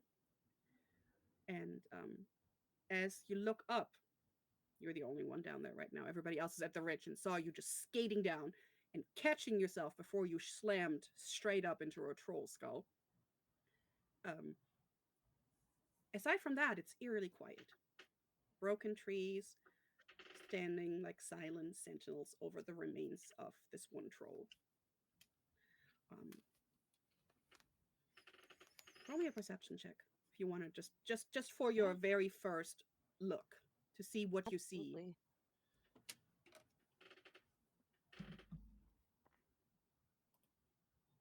You'll just hear in the distance, Eva! Eva! Eva! Very, very distant. I got a 8 for perception. All right. So, as you look around and you look past the uh, the skeleton, which immediately in your face, it's like, oh no, something killed this troll, and they're fierce. Um, and You see that beneath the snow, there's deep gouges in the ground where like feet and claws struck through it. Um, and It seems to you, it looks like there was a fight here. The snow kind of softens the edges, but the pines are broken. The ground is torn up, and there's this skeleton of the troll that is a little dragged apart, but mostly still right there in this glade. And there is nothing red. You don't see any frost blaze, even though this is supposed to be one of the glades where it grows. And now your friends have made it down uh, the ridge, avoiding the patch of ice. And what do you guys do? Um, so question just about the skull itself. This seems like a new skull. It's not like a skull graveyard. Like this All is right, like a new occurrence. all right. If you want to check that out, you could or you could Yeah, ask someone else to roll nature to figure out how old this skull is, how long it's been here. As it seems that some scavengers got to it. There's like little gnaw marks, and it's like some bones are dragged away. So if you want to ask somebody who is very good at nature to do this, absolutely. absolutely. Yeah, I will kind of look at everyone and just say, I can't quite tell what the if this is new or not. And I feel like as this, she's just kind of dusts the little flecks of snow from her dress and kind of Mm. flicks her hair back. But this, we may have our troll problem solved if it is. Um, Soren will pop out of all the furs and stuff that she's in. Um, are those claw marks? And I would like to check out the claw marks specifically to see, do I recognize that kind of like, would that be a giant cat that would have fucked up this troll? I don't know. All right, yeah, go ahead and roll me some nature. Okay. Can I assist? Actually, roll that with hex because you are a cat. You would know. Yay! You would know cat marks. I'll You take it. got that. You got it. Okay. Nature. Okay, and that's spiritual, right? So I do have a mark, and for spiritual, I add ooh a 3. Let's go. Mhm. Okay, so 2d10s. Yep. at Hex. Oh my god, it's a 9 plus 3, so that's 12. Oh, Ooh, all ooh. right. So yes, you probably get down and you move No, some of the snow. I will. I'll even probably like get on all fours a little bit Yep. and try to use like my nose as well. Just Yeah. is this feline in nature and kind of clear things away. Yeah. And you move it, and as you do that, you realize, huh? No, this wasn't a cat. This looks like it was two trolls. And Oh. with a 12, you would know that 12 and then nature, you would know trolls, they don't have a society. They don't hang out with each other. If two male trolls meet, even if a male and a female eat, they might still do that, you know, they will fight.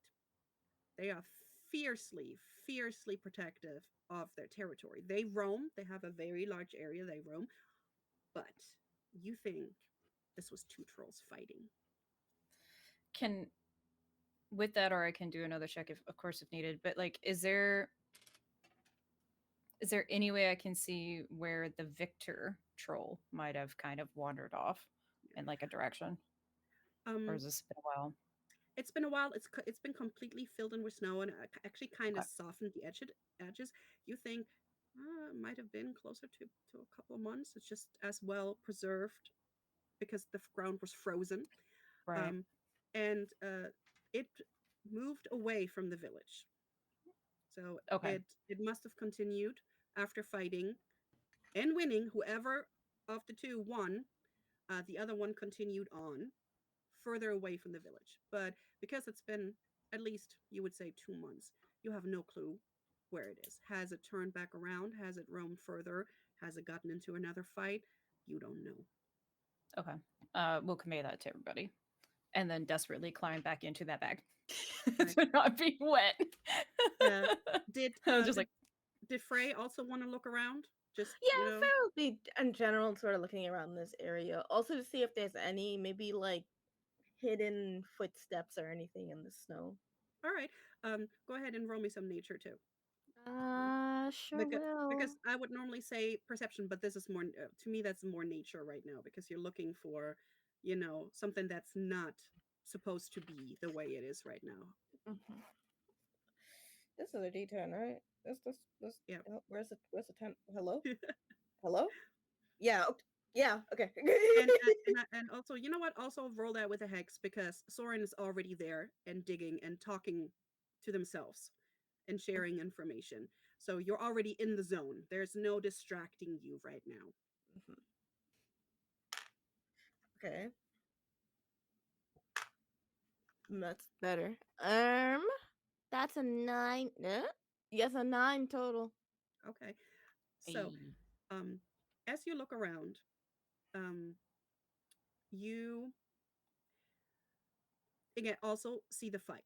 You see that the whole ecosystem of this glade has been destroyed. They knocked over all of the so many of these stone pines. They're uprooted. The ground is broken up.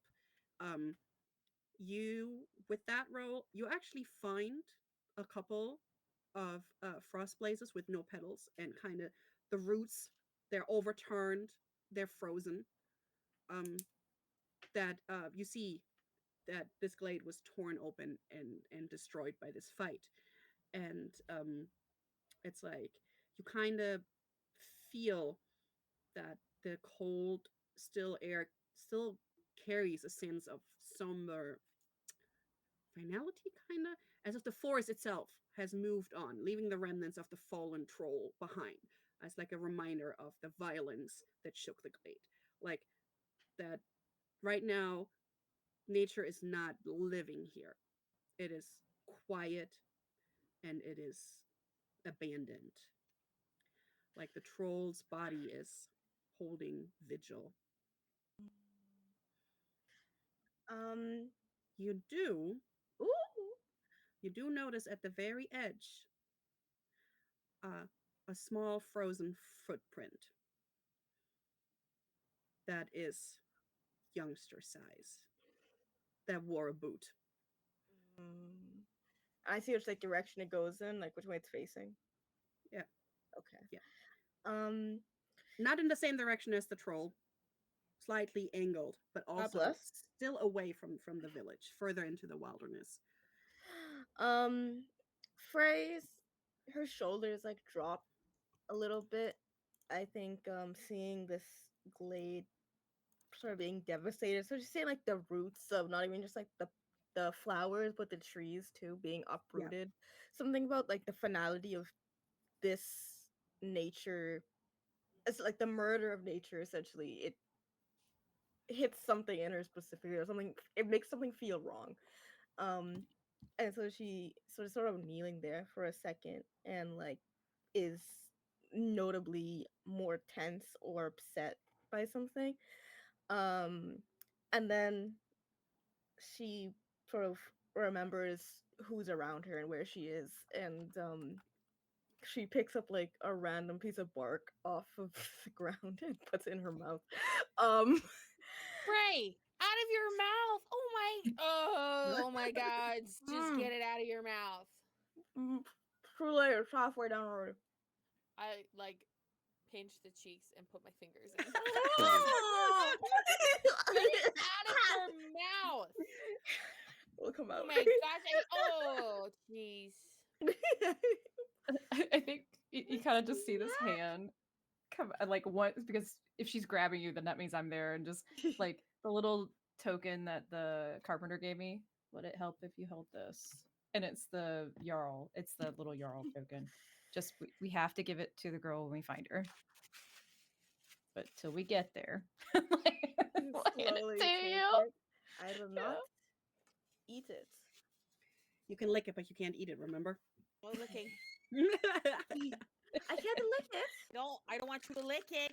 Why No, not? absolutely not. I'm appreciating the structure. No. That's what she said. Okay, sorry. I feel like as like the description of like what happened to the forest, that Aoife starts pouting and then under her breath says, "No, of course. It's sheer destruction. Can't be a curse, can't be a spell. No, it's just two people hitting each other." And she clumps through the snow on her way. I think the first like my turn, it's like after like pouting, it's like, oh, by the way, it's this way. You have to go. Like, I'll go with that. Ah, Right. So she- with what you rolled, I think right now you don't really have much trouble following them. The kids weren't trying to hide. You will, you know, just hear a footstep. There are some broken branches, and as you move through, you know, first you're bickering, still talking about eating this. Aoife is complaining that it was just trolls fighting. It was nothing interesting. It was just basically shit being knocked around. Frey's complaining she doesn't get to lick the little wood thing and taste the prepared wood, which would probably be tasting better because a good crafter did it. You realize the forest is eerily quiet. The crunch of the snow beneath your boots is the only sound as you make your way deeper into the wilderness. The pines are still large and old. They're towering overhead. Their branches are heavy with snow. Every so often, the wind howls through the trees, carrying with it a biting chill that seeps into your bones, aside from Soren, because Soren is all wrapped up, being carried, not even the feet on the ground. But you continue to notice like broken branches and patches of like the disturbed snow. So you know you're on the right track. So you keep pressing forward through the snow. And Frey, you notice something unusual just off to the side of the path. Mm. There is a large, possibly large paw print. Ah, no. With the 12 that you had before, the snow is still fresh around the edges. The tracks are crisp and recent. They have not melted and refrozen. They're fresh, as if they were just made not that long ago. These are no ordinary marks. They're far too big, too deep. The clawed impression far longer than any common predator could leave behind. And as you look over, they wind through the snow, their path curving in a way that kind of unnervingly mirrors your own trail as you're following the kids. Um, as though whatever left them is circling and watching. And the last of the prints disappear into a thick, dark thicket. Thicket, great. I come up with better words sometimes, but not today. Uh, Trees ahead, and the underbrush is heavy with frost. And you kind of feel like a chill running through the air, like the air more biting than it should be, and the hairs on your back rise as you know you realize that the wind has died down and the silence is almost suffocating. It almost feels unnervingly still around you. The others have not noticed anything, but you froze. The forest around you feels oppressive, like the woods are listening. The snow around under their feet seems louder, the crunches. And you kind of just look at the others and they might notice that you're uneasy and you suddenly can't shake the feeling that you're being watched. Something is out there and it's far too close for your comfort. Frey has fully stopped walking, and does just freeze. And she has this expression on her face that they probably would have recognized before in maybe one or two scenarios where looks she has like this smile on her face, like this grin on her face, but you could tell like in her eyes she can't the one thing she can't hide, and it's that she's scared. Um and so she's sort of just like she has stopped and is looking around and could probably tell, even hidden by her like fur coat, she is clutching something very tightly close to her waist. Um, but you have not told us what it Oh is, right? no, she's just Okay. stopped and just is looking around for now. Frey, Um, Frey, Frey, need to look at me. Look at me. What did I teach you? What did I teach you? You said Put your hand, put both hands on your hips. Raise your chest to the sky. Say, "I'm brave." Say over and over again. "I'm brave." I I'm brave. No, I'm brave. I'm brave. I'm brave. I'm brave. Wait, actually, we stop making noise. we're so dead. And then she's like, Your mic broke out. she like runs up at you, like covers like Helga's mouth. Does Soren say that out loud? No, that was me, Torin. But I think with Soren, with her yelling, Helga yelling, um, and probably seeing the fear in Frey, I would like to try to listen. Because I haven't seen the cat paw, right? Like the No, cat footprint, sorry. If Helga didn't move over to where Frey is, no, Yeah. because Then basically paralleling the way you're going. So if right. you have not moved over to where Frey is, Oh. or Helga hasn't, then yes, cat, you are not invited. That is right. That was Um, me. that no, no, no, Oh my because God. if I Words to say. you, you're the Yule cat, and we're not trying to TPK today, okay? So so you wouldn't be able to quite see it because Okay. you're too far away. Yeah, then definitely would like to listen, even though I know it's very quiet. Um, in fact, kind of in a weird way, like because it's quiet. Yeah, Yeah. absolutely. Go ahead and roll me some perception. Okay. And because you're using your senses, let's do it with hex. Okay. Perception. Please be good. Oh no. I rolled a 2 and a 1. That's a 2, baby. Ooh. So We'll see. you're trying to listen, Oof. Brave. but Helga and Frey are still doing affirmations. I'm brave. I'm brave. Oh no. I can do hard things.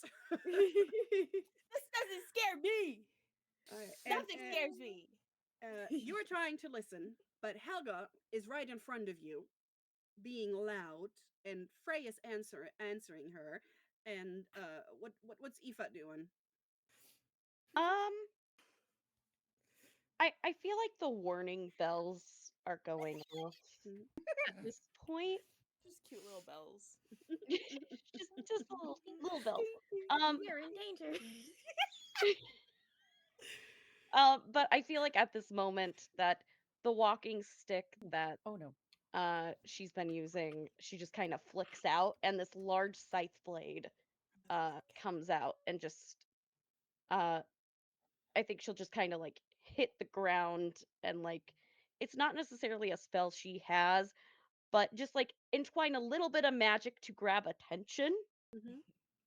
and just say, I don't believe we're alone right now, so maybe the daily affirmations can continue at a private time.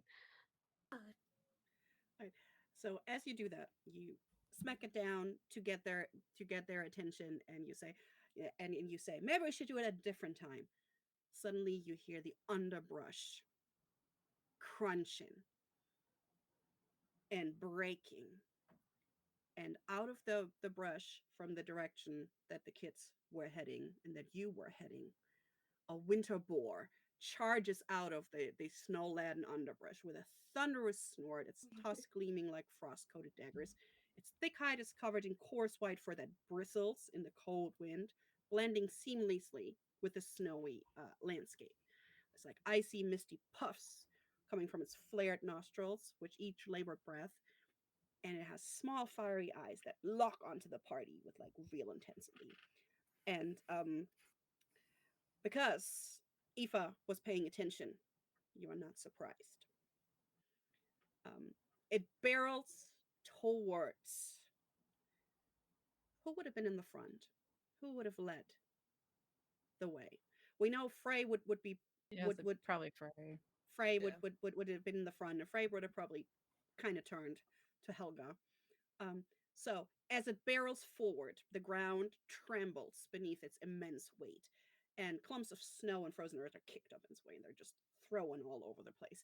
Shards of ice cling to its legs and tusks, and um, the hoofs kind of strike the frozen ground like hammers, leaving deep prints, and the snow kind of fills them a little afterwards. But yeah, it is heavy, it is strong, and it lets out like a guttural squeal that I am not going to do because that will get clipped forever.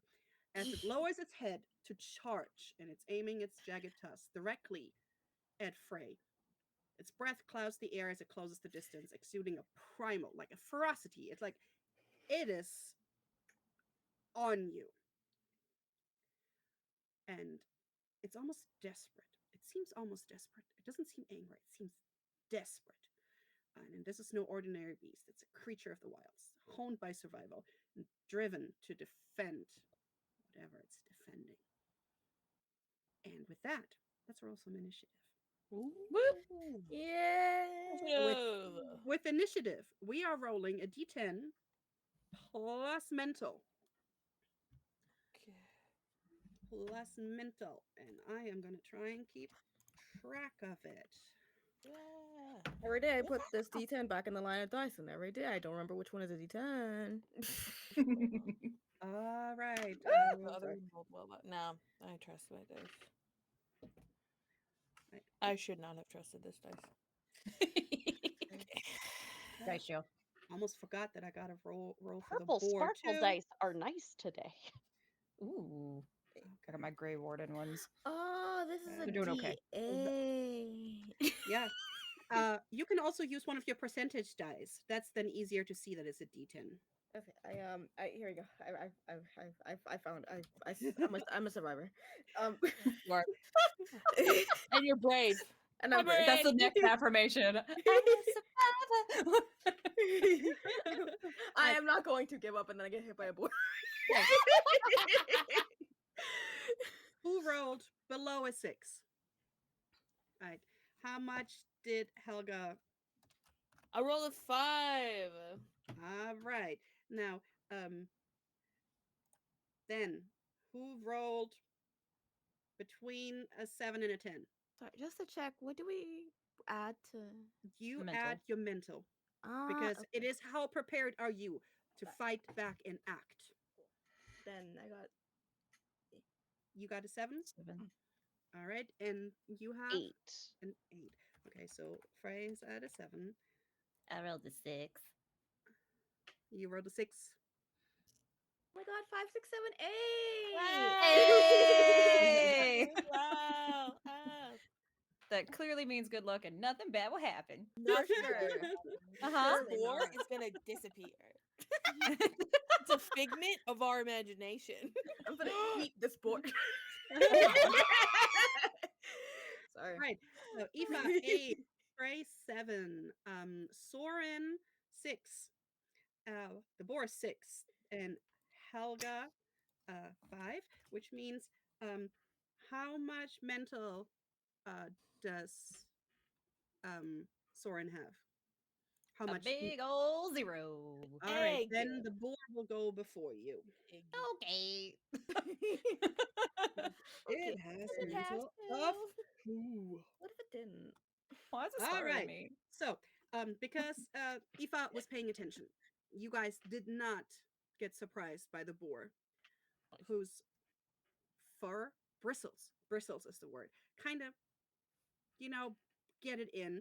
And yeah, the yelling didn't help because it covered up all the noise Okay. of it coming in.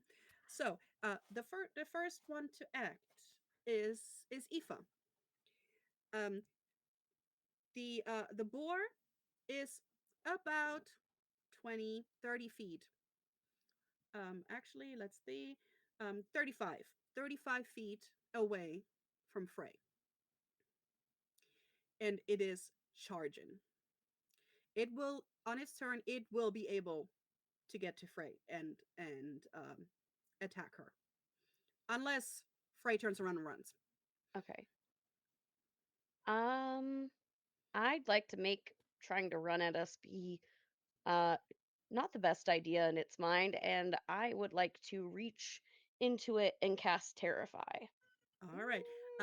Just for everybody else who has never seen this, we're playing Vildheim, which is a D10 light. In combat in Vildheim, every character gets 2 actions. That might be an attack and a spell. It might be 2 spells. It might be movement and a spell. And we are now in our very first combat against a winter boar. So now I will have to actually look at the spell. Okay, that is. I might have to zoom in because that is not big enough for me. I cannot read that We, we because can help. we are clearly not wearing glasses for the vibes. Yeah, let me scroll. Terrify. There. All right, 80 feet. Maximum 2 casts per rest. Mental roll save. So you reach into the mind of one creature that is aware of your presence and cause them to become frightened. All right, so the boar has to roll a mental save. All right. And if I remember right, a save is a D10 and the modifier. All right. Let me look up what his modifier is. 2. All right. All right. So that is an 8. We'll have to double check how much it has to actually. There's math. There's math to the spell casting very clearly that I cannot remember. Helga, be Helga for a second while I look that up. Okay, everyone repeat after me. I'm brave. Brave. I'm boobaful. I'm wolfful. And I'm brave. I'm brave. 5 plus the character's spiritual modifier, so mine Yes. would be 8. Okay. So Oh. meets it be. Um, I would say you have definitely gotten its attention. It is not frightened, but it sees you. And you have the impression that it might pass Frey by and come for you instead. Because I would it feels that you were trying to do something. It's not really scared of you, but yeah, it sees that you are a danger. It now knows that you are a danger to it. and while that might be antithetical to the squishy witch, I think that Aoife's a little protective of Frey, Mhm. and it would rather it be focused on her. Um, so I think in that moment of seeing that it is going to come towards me, I am also going to cast Dragon Hide on myself. That basically raises my defense. Oh, So very, very nice. I like that one. That one is cool. All right. as she's casting these spells, um it looks as though the veins in her arms begin to blacken, and the casting has a wear and tear on her, but you can see that some of these veins, like similar to like how in The Witcher when there are too many of the mutagens taken, you can see this beginning to affect her. Right. And for the people who have not heard of this before, Dragonhide is a really cool spell that will give Aoife +1 to her armor level for an hour, which is really, really cool. Now, um, next is Frey. You have seen that Aoife used her magic on the boar, or tried to, and the boar kind of leveled itself, it angled itself towards her instead. And then you see her casting the spell that makes her more protected. Now it is your turn. What are you going to use your 2 actions for? I think The boar is Frey. pretty much straight on 35 feet away from you. There's not really anything in the way. Okay. I think Frey panics at first because in her mind, like, it's like, oh no, that's in her mind at first, like, oh, that's not a boar, that's super mythical cat creature that's about to eat me. And then, uh, but then, seeing like, uh, if if Yep. Aoife. Aoife. Aoife, Yeah, thank you're you. right. Aoife's Oh. I think we lost Aoife for a second, but continue. okay. I hope she will be Magic right is back. strong. This is strong magic. Oh no! um okay. Then she sees that and she there's like a pang of guilt, but in her mind she's like, oh, Aoife has a whole thing planned out. I'm not gonna get in the way if I'm going to assist that. Because she just saved me and I have to respect that. And so she sort of pull, I think she's gonna like essentially try and like her arm sort of swish out from this furry cloak, and it shows like she already has like the hand axe in one hand, Mhm. and with the other hand, as she's like jumping sort of away to the side, she's gonna try and pull Helga with her Yep. a little bit, so that we're more sort of at like a angle to be at the side, and also because she knows how Helga fights, Helga can then like jump at it from the side instead of being at the front. um but then after she does that, she's going to throw one of her hand axes at it as it's running. All right. So, you would use your expertise in martial weapons, Hmm. um, and because it is a martial weapon. Um, Let me double check. Wrong one. All right. So, your attack roll is a D10 plus your expertise. Okay, where did I put the okay? I dropped it. Oh no! The martial expertise is to expertise. Phrase one with expertise, I'll be. That's nice. Um, 13. 13. All right. So, Oh, um, let's go. that means yes, you hit the boar. Where were you aiming? Um, probably just like at its probably just at like its side, like lower sides, or like where like one of its legs are, sort of. If that makes sense. Okay. So, um, you throw your one hand axe, and it hits the boar close to its thigh. Yeah. Um, and it hits it pretty good. I mean, you got it where you wanted it. Basically, it's like you aimed and you hit it, despite being, you know, probably a little scared and still freaked out by the Yule cat. Um, you know, you jump straight back into it. Um, so you hit it. Go ahead and roll me some damage. There isn't like crits in this system, are there? Not that I know yet. Nope, Okay. not Just yet. want to make sure. Just want to make sure. That would be just the 1d4 by itself. If that's what it says on your sheet. Oh yeah, 3 damage. All right. I would say three damage, but times there's a modifier. Your modifier multiplied by your attribute modifier that is related to what you're doing right now.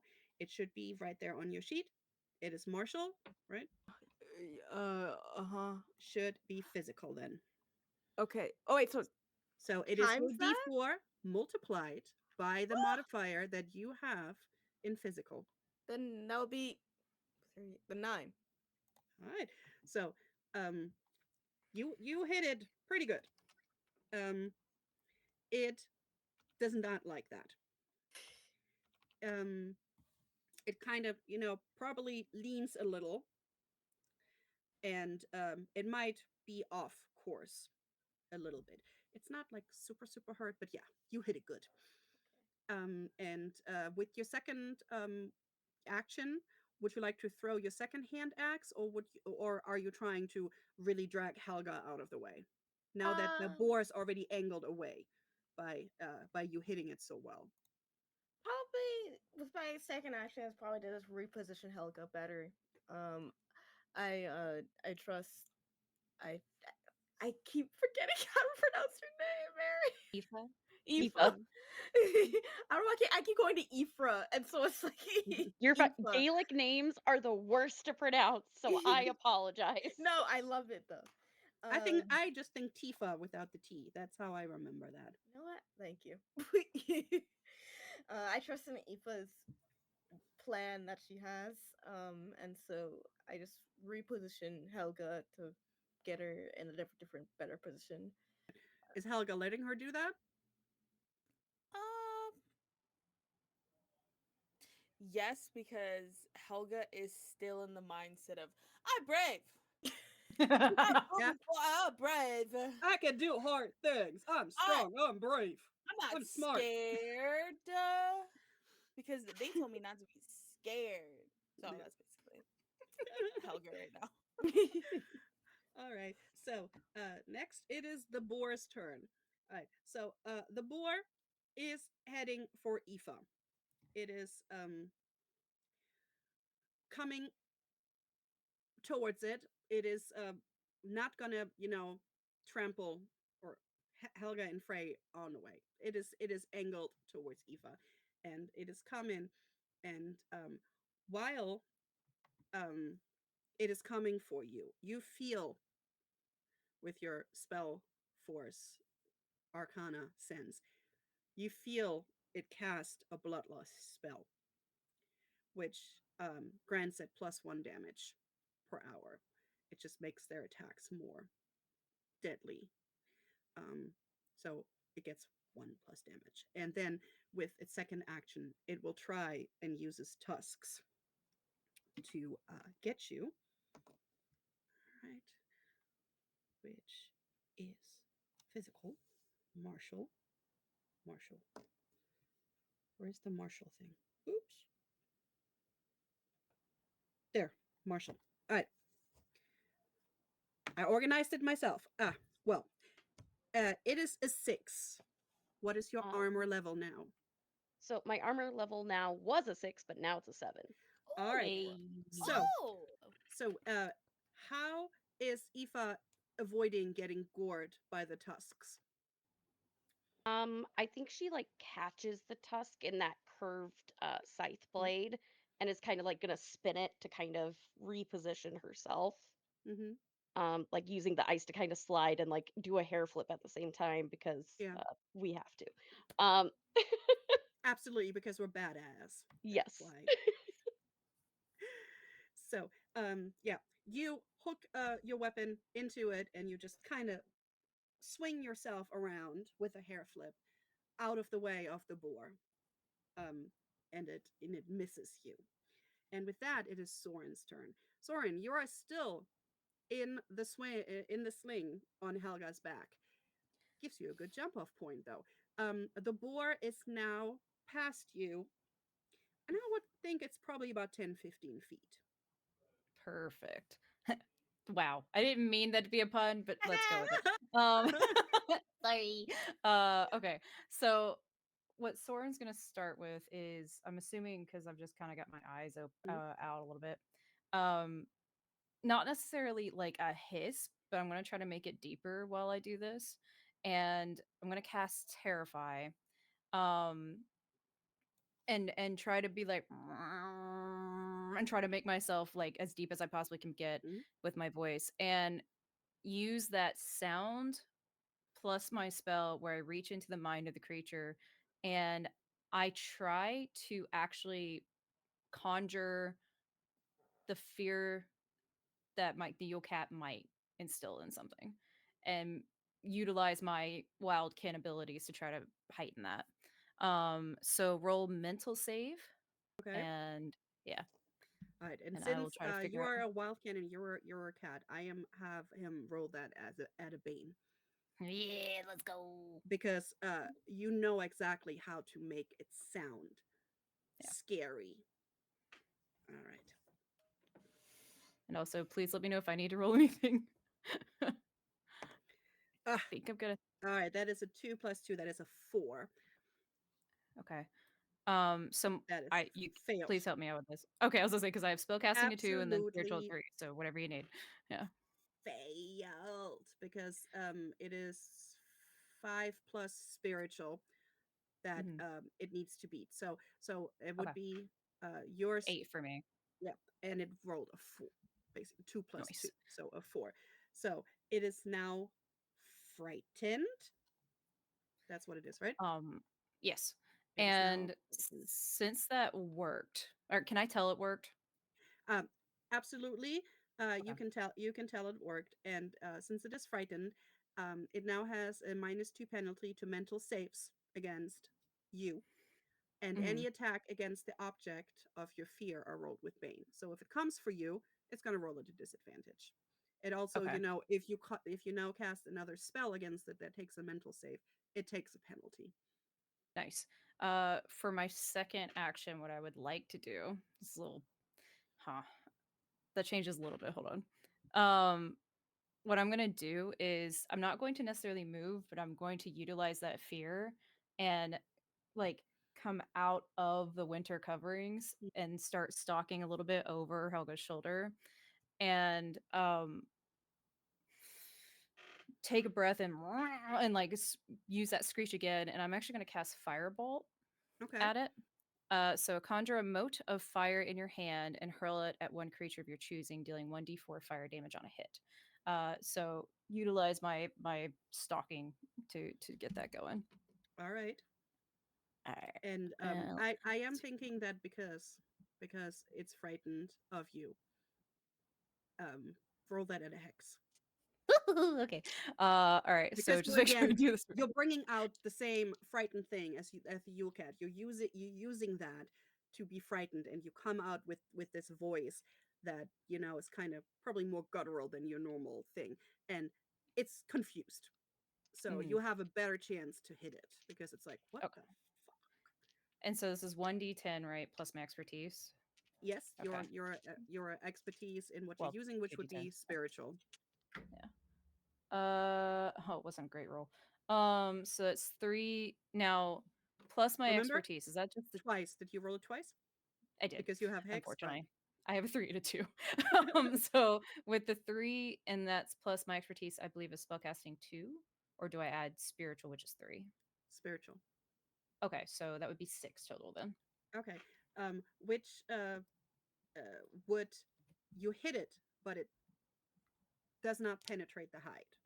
Darn. Okay. Um, you hit it, but the hide is too thick. The bristles too strong. You do singe some of the bristles off, but it that didn't really hurt it. Um, Gotcha. you might have been a little distracted by enjoying the stalking part and the scaring something that is so big. Not gonna lie, yes. That would be my turn then. Yes, and with that, it's Helga's turn. Helga, you have seen now after Frey moved you out of the way. Uh, Aoife swinging out of the way of the boar, and you felt Soren kind of climb out, make this horrible kind of noise. You heard Yeah. that before, but yeah, it's still horrible. Right next to your ear, and then throw fire at the boar. Yes. The boar is about 15 feet away from you guys. It is not facing your direction right now. It's like Yeah. basically looking at the sides of it. It's Mhm. kind of, you know, it can see you, but it's not laying at you. You have Yeah. two actions. Let's be Okay. badass. Is unsheathing in action? No. Um, Ah, no. Because incredible. the only thing that takes two actions is the range weapon, the longbow, because you will have to shoot and reload after. Yeah. But no, attacking with your main weapon is one. If you want to switch the main weapon, though, you'll have to drop it. That's a full action. Like switching is action. Hmm. But Understood. drawing the weapon itself, no. All right. So I'm gonna draw my hammer. Yes. Yes. Yeah, I have a hammer. Great. Okay, I'm gonna draw my hammer out. I'm also I'm so sorry, Soren. But the first thing that Helga does is she takes off all of her layers. It's like there's probably a clip. I'm thinking you have a Yeah, clip, yeah. and you do the clip, and everything goes in the snow. And it just falls off. And then what is under is a incredibly ripped, just muscle definition everywhere. You see traps, you see shoulders, you see biceps, you see quads, you see ass, all right? It's everywhere, all right? Helga just kind of like looks at her hammer for a sec, just like, it's dinner time, and runs screaming, dinner! And takes a swing. All right. Go ahead and roll me a d10 uh, plus your martial weapons. Okay. That is a 7. All right. Um, roll me that at a hex. Okay. That was pretty badass. I mean, Thanks. seriously. Thank And you. then you threatened it with basically turning it into dinner and bacon. Yeah. That is an 8. All right. 8 meets it, beats it. Yes, it's fucking go. So you get to roll your d4, Mhm. multiply it by your physical. Okay. All right. I think I have a 4. Yeah. So I deal 8 points of damage. All right. That was 2. So now, where are you aiming? If it so it's to the side of me. I'd like to try to knock one of its tusks off. Okay. It seems like that is a weapon in the All right. mind of Helga. All right. So as you fly at it, you hit it like kind of where the tusk is in the cheek, and there is some fluids, whatever it is, doing it, and you hear a little bit of a crunch. You definitely heard it, but the tusk is not loose yet. Yeah. And you hear there's just like this really deep shriek of this what's basically a pig getting hit in the face with a hammer. So 15 feet. I don't count that as movement. You have a second action. Incredible. I swing again with my hammer. All right. Just kind of going for general face since I'm like up on it now. All right. Please. Oh, I almost fell to the floor. Oh no. Oh my gosh, I almost dropped it again. Well, that did not hit it. I rolled 3 times and I ended with a 2. Right. So, So yeah. you try and swing back. It's like you hit it, and then you try and swing again, and because of the pain, the boar kind of moves, and you just the blow glances off the boar's shoulder. And with that, we're back to the beginning with Aoife. Soren is dumped into the snow. Uh, Frey is out of reach of the boar. You are on the opposite side of the boar from Helga, but you could see it got smacked in the face with the hammer. Let's go get it. Okay. Um, I think weighing her options, like knowing that there's only so many spells in a day, I think she's just gonna run on up to it and start slashing with her scythe. All right, Uh, get it. Chop chop chop chop chop. Bacon. nice slab of bacon. For the back of the knees. The back of the knees.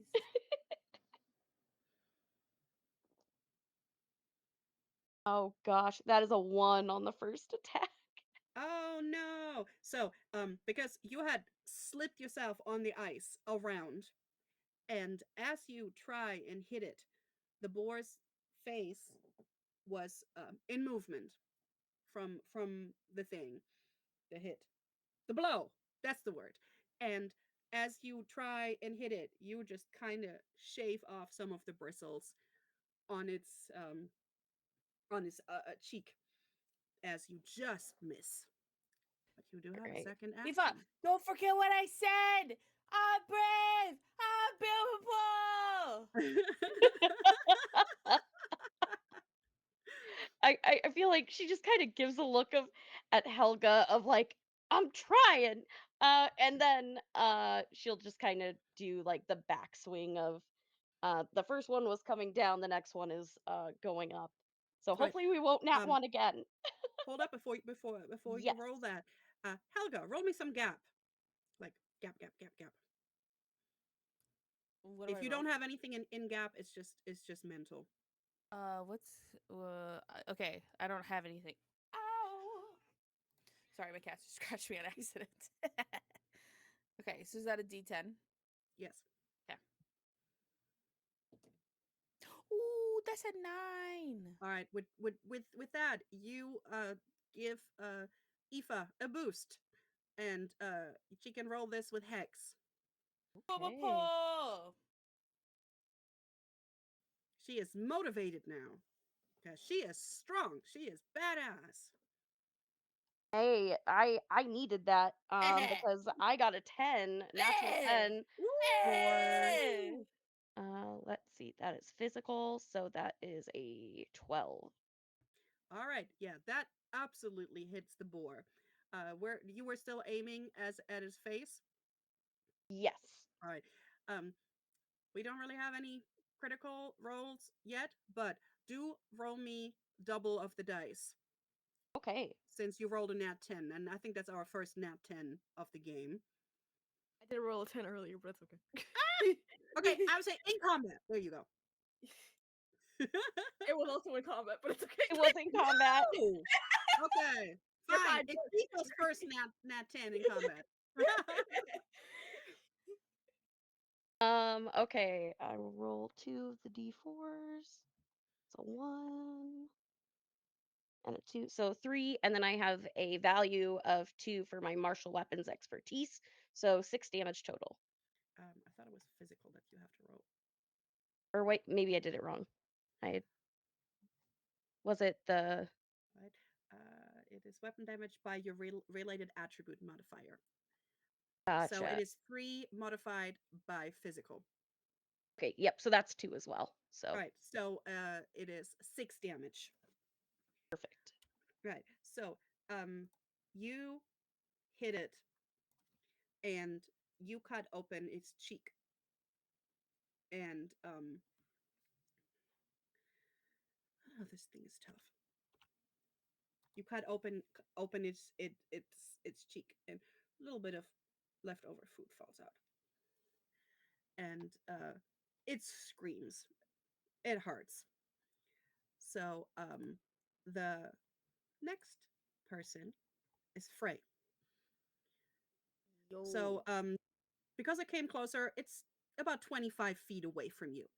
Okay. But between you and the boar is Helga. Um, I think um Frey trusts the very badass people she travels with.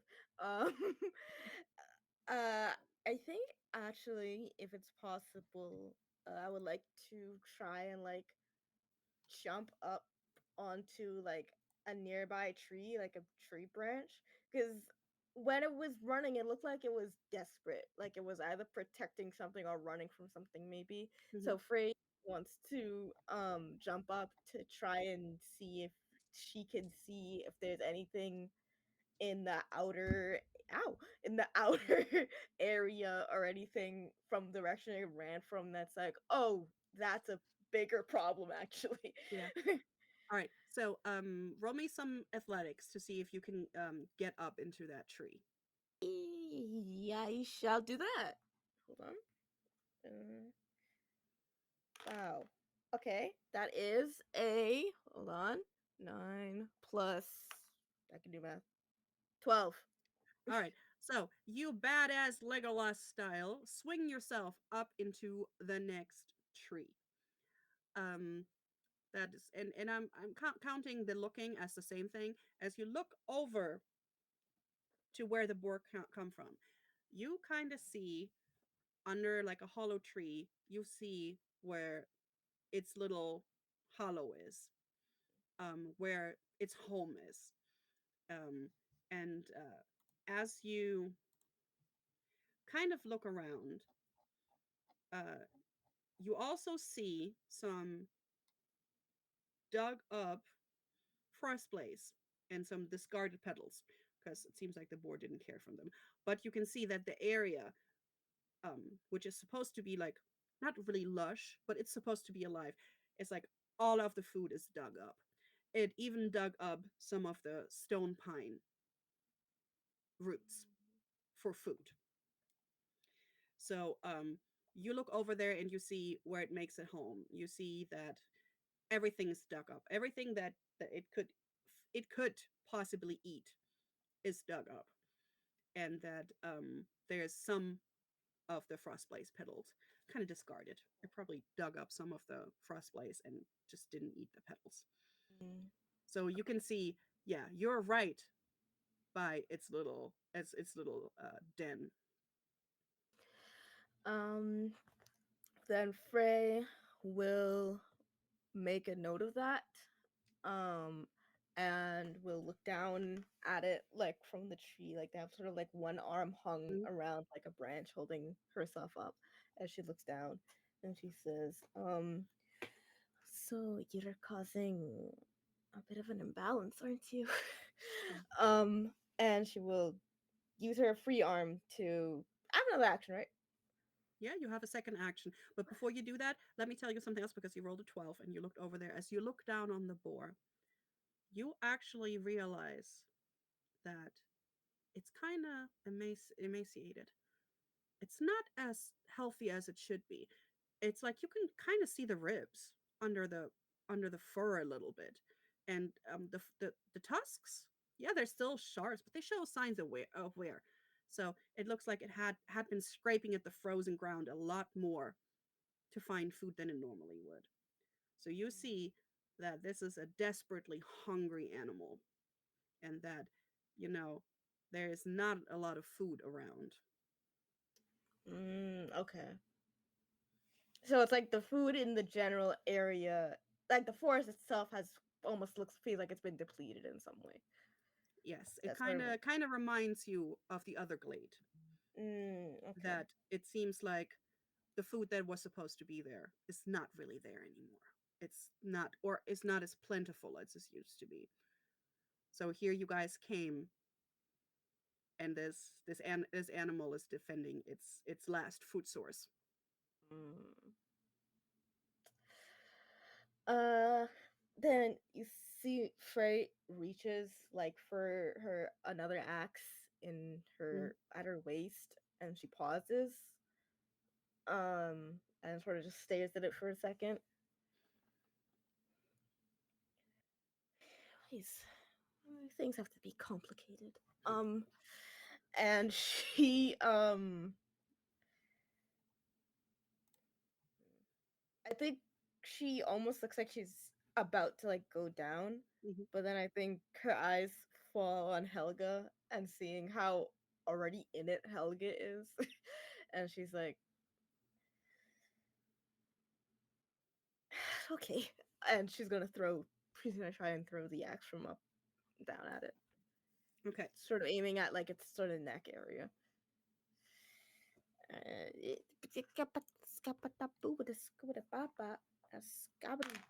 Do. all right. So that is D10 plus your ranged weapons. Ranged? Yes, because yeah, because you're throwing it. Oh, okay, okay. Because we used martial last time, so I was just I can. Well, Okay, you're in a tree now. that's true. I am in a tree. 10.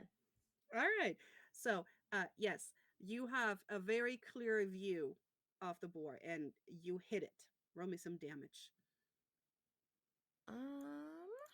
Okay.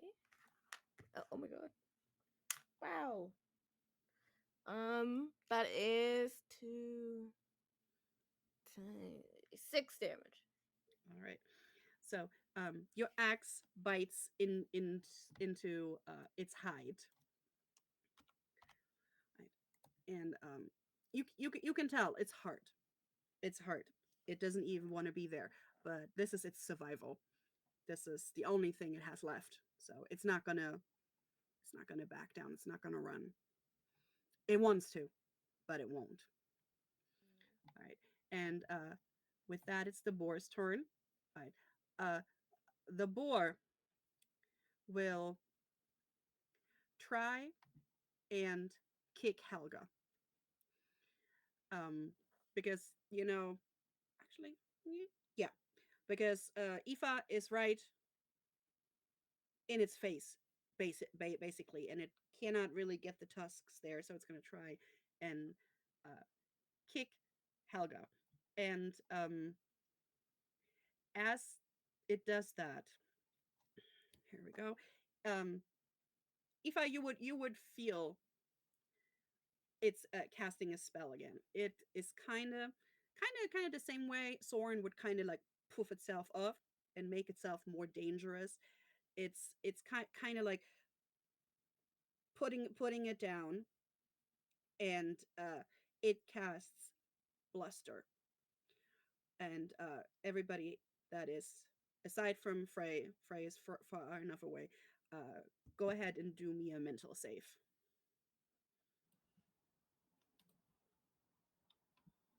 This is what modifier? Oh, mental save, you said? Okay. Yes. I doubt this is a curse, but is it a curse? No, it's not a curse. Okay. I have a hex on curses, so that's. Yeah.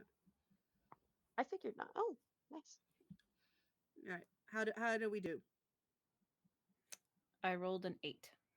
Okay. So, pizza. You're Soren, you feel it's trying to kind of intimidate you, but you kind of shrug it off. I'm What gonna about answer Helga? back with the like Mm, the yeah, yeah. like remember who I am. Or Yeah. How about Helga? What do I you think roll? that's 6, but you're 6. muted. A 6? Yeah. All right. So, Helga sees the way it braces its feet into the ground, and you feel like it's gotten tougher. It's gotten stronger. So for right now, you have a bane on and attack rolls against it, but every round, before you act, you get to try another mental check to shake it off. As long as it's beforehand. That is what I decided just now because I made up that spell. I can make up when you roll for the check. Yeah. And how about Aoife? What did Aoife roll? I rolled a 9 for a 10. All right. So you feel that it's doing that. You know it's not actually being tougher. You see it's trying to make you think it's tougher and make you more cautious, but you don't believe it. So you're not affected by it. And with that, it now tries to kick Helga. Ooh, that is so bad. That is so bad. Yeah, no, it rolled a nat one, so Incredible. it absolutely misses you. Maybe you took half a step back, just bracing yourself, knowing, okay, maybe this is tougher than I thought. Maybe I got to Mm. pay a little bit more attention to it. And it tries to kick you and misses, completely misses. I'm actually thinking It's because up it's a on you. nat one, the way it kicked you, it's a little off balance.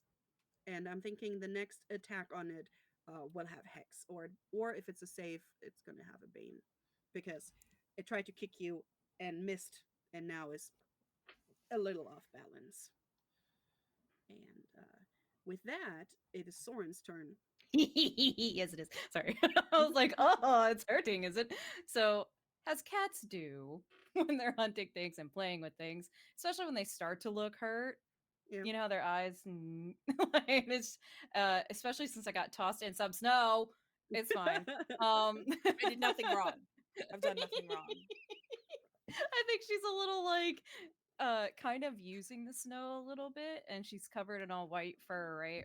And this was her hope because she's all tan and dark and everything, but like kind of getting low to the ground and kind of going through it as good as she can, especially now that it's hurt. The eyes go wide, and so she's framed after a sand cat, and they literally pop out of the sand to attack things, and that's exactly what she does on the snow. Just gets close enough and, and has the sickle. She actually has sickle as well. Um, and I'm actually going to frame that a little bit just for funsies. Mhm. It's more like claws, actually, Okay. like metal claws that she puts on her hands. And I'm going to attack it once after I did my move. All right. That's very Wolverine. I love it. Like it. It is also still afraid of you, right? I know, yes. um, so for attack, that's D10 plus expertise used, right? Okay. Are since it's hurt, are we still going to do hex or just roll straight with one D10? Um, you know what? You popped out straight like that. It's still frightened of you. It's not officially in the rules, but I think you should roll with hex. If it's frightened of you and you pop out of nowhere like the freaking Yule cat and slash at it with what's basically claws, yeah. She wouldn't say this, but my brain would. I am the old cat. No, I'm just kidding. All right. All right. So attack roll. Oh, that rolled a lot. God, that's a 2 and a 1. Man, that sucks. So 2 plus 3 for those for Okay. my expertise value. All right. So So you 5. do slash at it, but it doesn't go through the it's really really tough exterior. So yeah, you get it, but it doesn't hurt it. Lots of hissing. All right, lots of hissing and second action. I moved. I was away from it. I don't know if we want Oh to count that or yes. not. All right, Yeah. forgot about that. All right, so That's my with turn. that, then it is Helga's turn. Okay. Gonna roll this and Right, get roll out me of the this. mental save. Make sure that you don't have a I can beam do on this. attacks anymore. I can do this. I don't know if I can do this. That's a 5. All right, no, you are still pretty you're cautious. You're more cautious than you normally would be. Uh, Okay. we could also flavor this a little. Aoife is on the other side of it. You cannot really swing as wildly if Yeah. you might hit Aoife. Yeah. So uh Careful. Now you have two actions, but if you attack it, you will have to roll with Bane. Yeah, I mean, I just want to attack it. Yeah, just whoop it. Yeah. Come on. No snake eyes. Okay. And I add my modifier, so that's a 7. All right.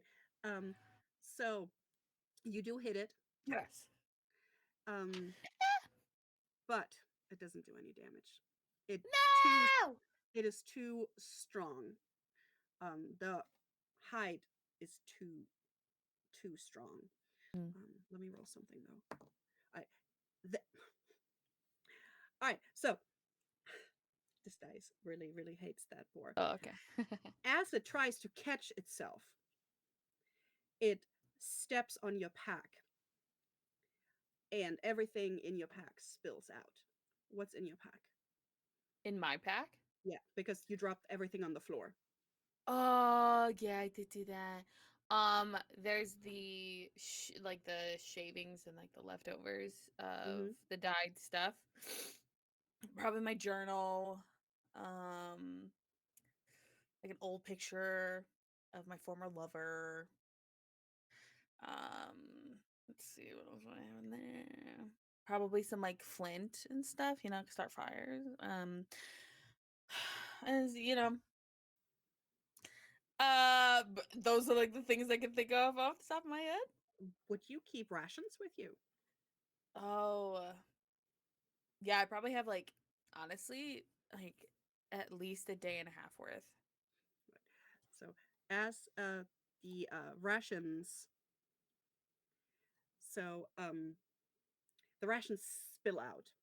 Everything spills out. Your eyes see the journal, and you're like, "Oh shit! Nobody better read that." Here is my journal. That's my They, journal. they're virgin eyes. They're not virgins, but they're children. The children. Think of the children. But then the Absolutely. food spills out, and you see the boar stop, and it turns away from you, It's and my it jerky. grabs the food, No, it's my jerky. and Ah. it runs. It runs with your food, and it runs. Now, you can try and stop it, or you can let it go. That is No, up to you. It I. will, Frey and Aoife, you are close enough that you can do something. Soren just finished their turn, so I don't think there's enough Okay. reaction time. But Aoife and Frey, if you see it grabbing the food and running, you can choose what you want to do. I see that and I salute. I mean, Frey Um, has not shared with any of you guys that it is super skinny. Any of you guys haven't noticed that. yeah. I think that Aoife, at least seeing how quickly, like, even with all the danger surrounding, grab the food and run, I don't think she'll go and attack it, mostly because she doesn't want to harm something unless it's attacking her. That's kind of like part of her creed. But I think she'll just kind of fold up the weapon, like put it right, like flick it so it goes back into the Yeah. walking stick. Right. Yeah, I think Frey does like they the another axe like twirls in her hand for a second, but when she sees that Helga backs up, I think she's like, thank goodness. Um, um, and then lets it go. So, as the boar takes off, it doesn't. It now has some food, and It's gotten hurt too, but now it has enough food that it thinks it can survive away from its den. Um, and you guys, as you look through the underbrush that's not completely trampled down, you see that it had made its den like beneath like a fallen, hollowed one of those ginormous stone pines, and and you see what Frey has seen, that the area that once likely was a thriving source of food is now like almost a wasteland. It's like all around the the glade is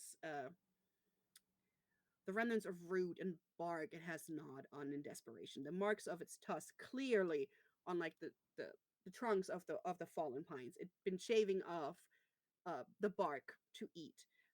It you can see it has dug out um, all of the plants, including the frost blaze, and all of the roots are gone. So um, you can see that. You also see that there's some discarded um, petals that are still halfway fresh from the frost blaze.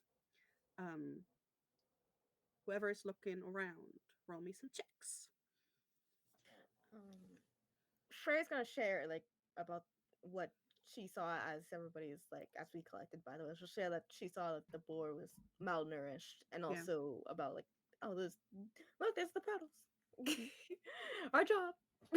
And then as Frey is like, look, the petals, I just like scoop everything and put it in my bag. Don't even like I like snow goes in there with it. I don't realize it. I'm like, oh, so what were you saying, Frey? Oh my gosh.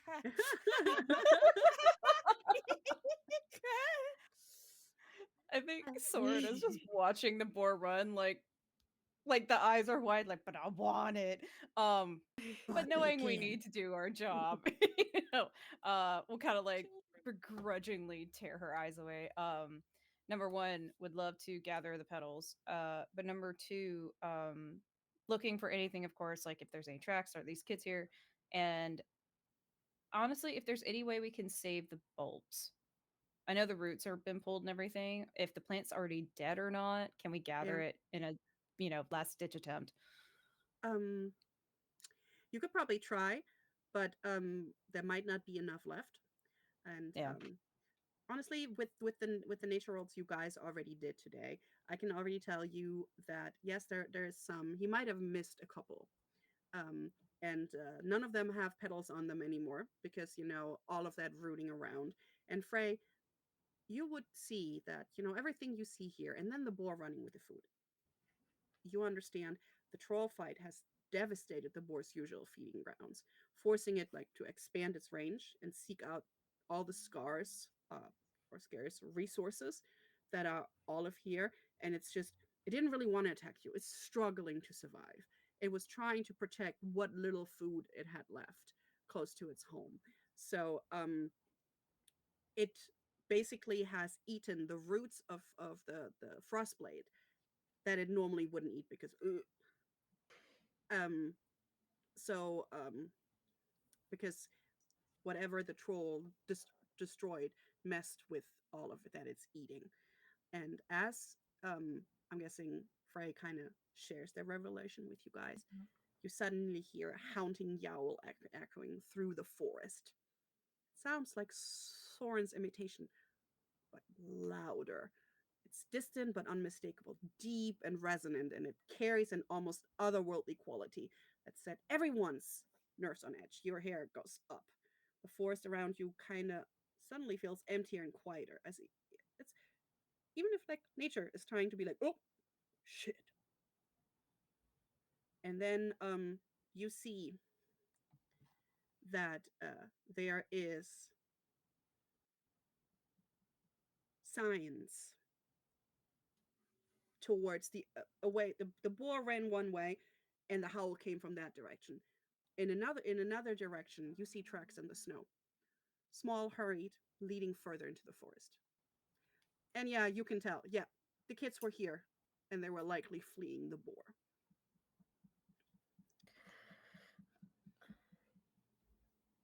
Um, Soren is gathering the petals.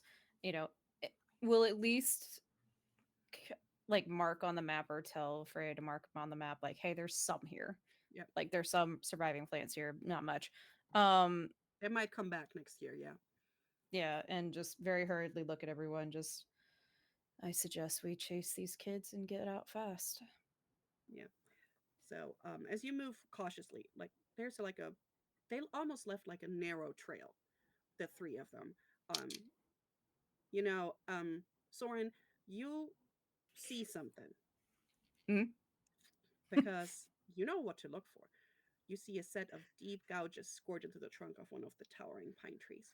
They're high, far too high for any common predator to reach, and spaced apart unnervingly wide, as though the creature that made them possessed strength and bigger paws than anything you've ever seen. You see that the snow is disturbed around the tree.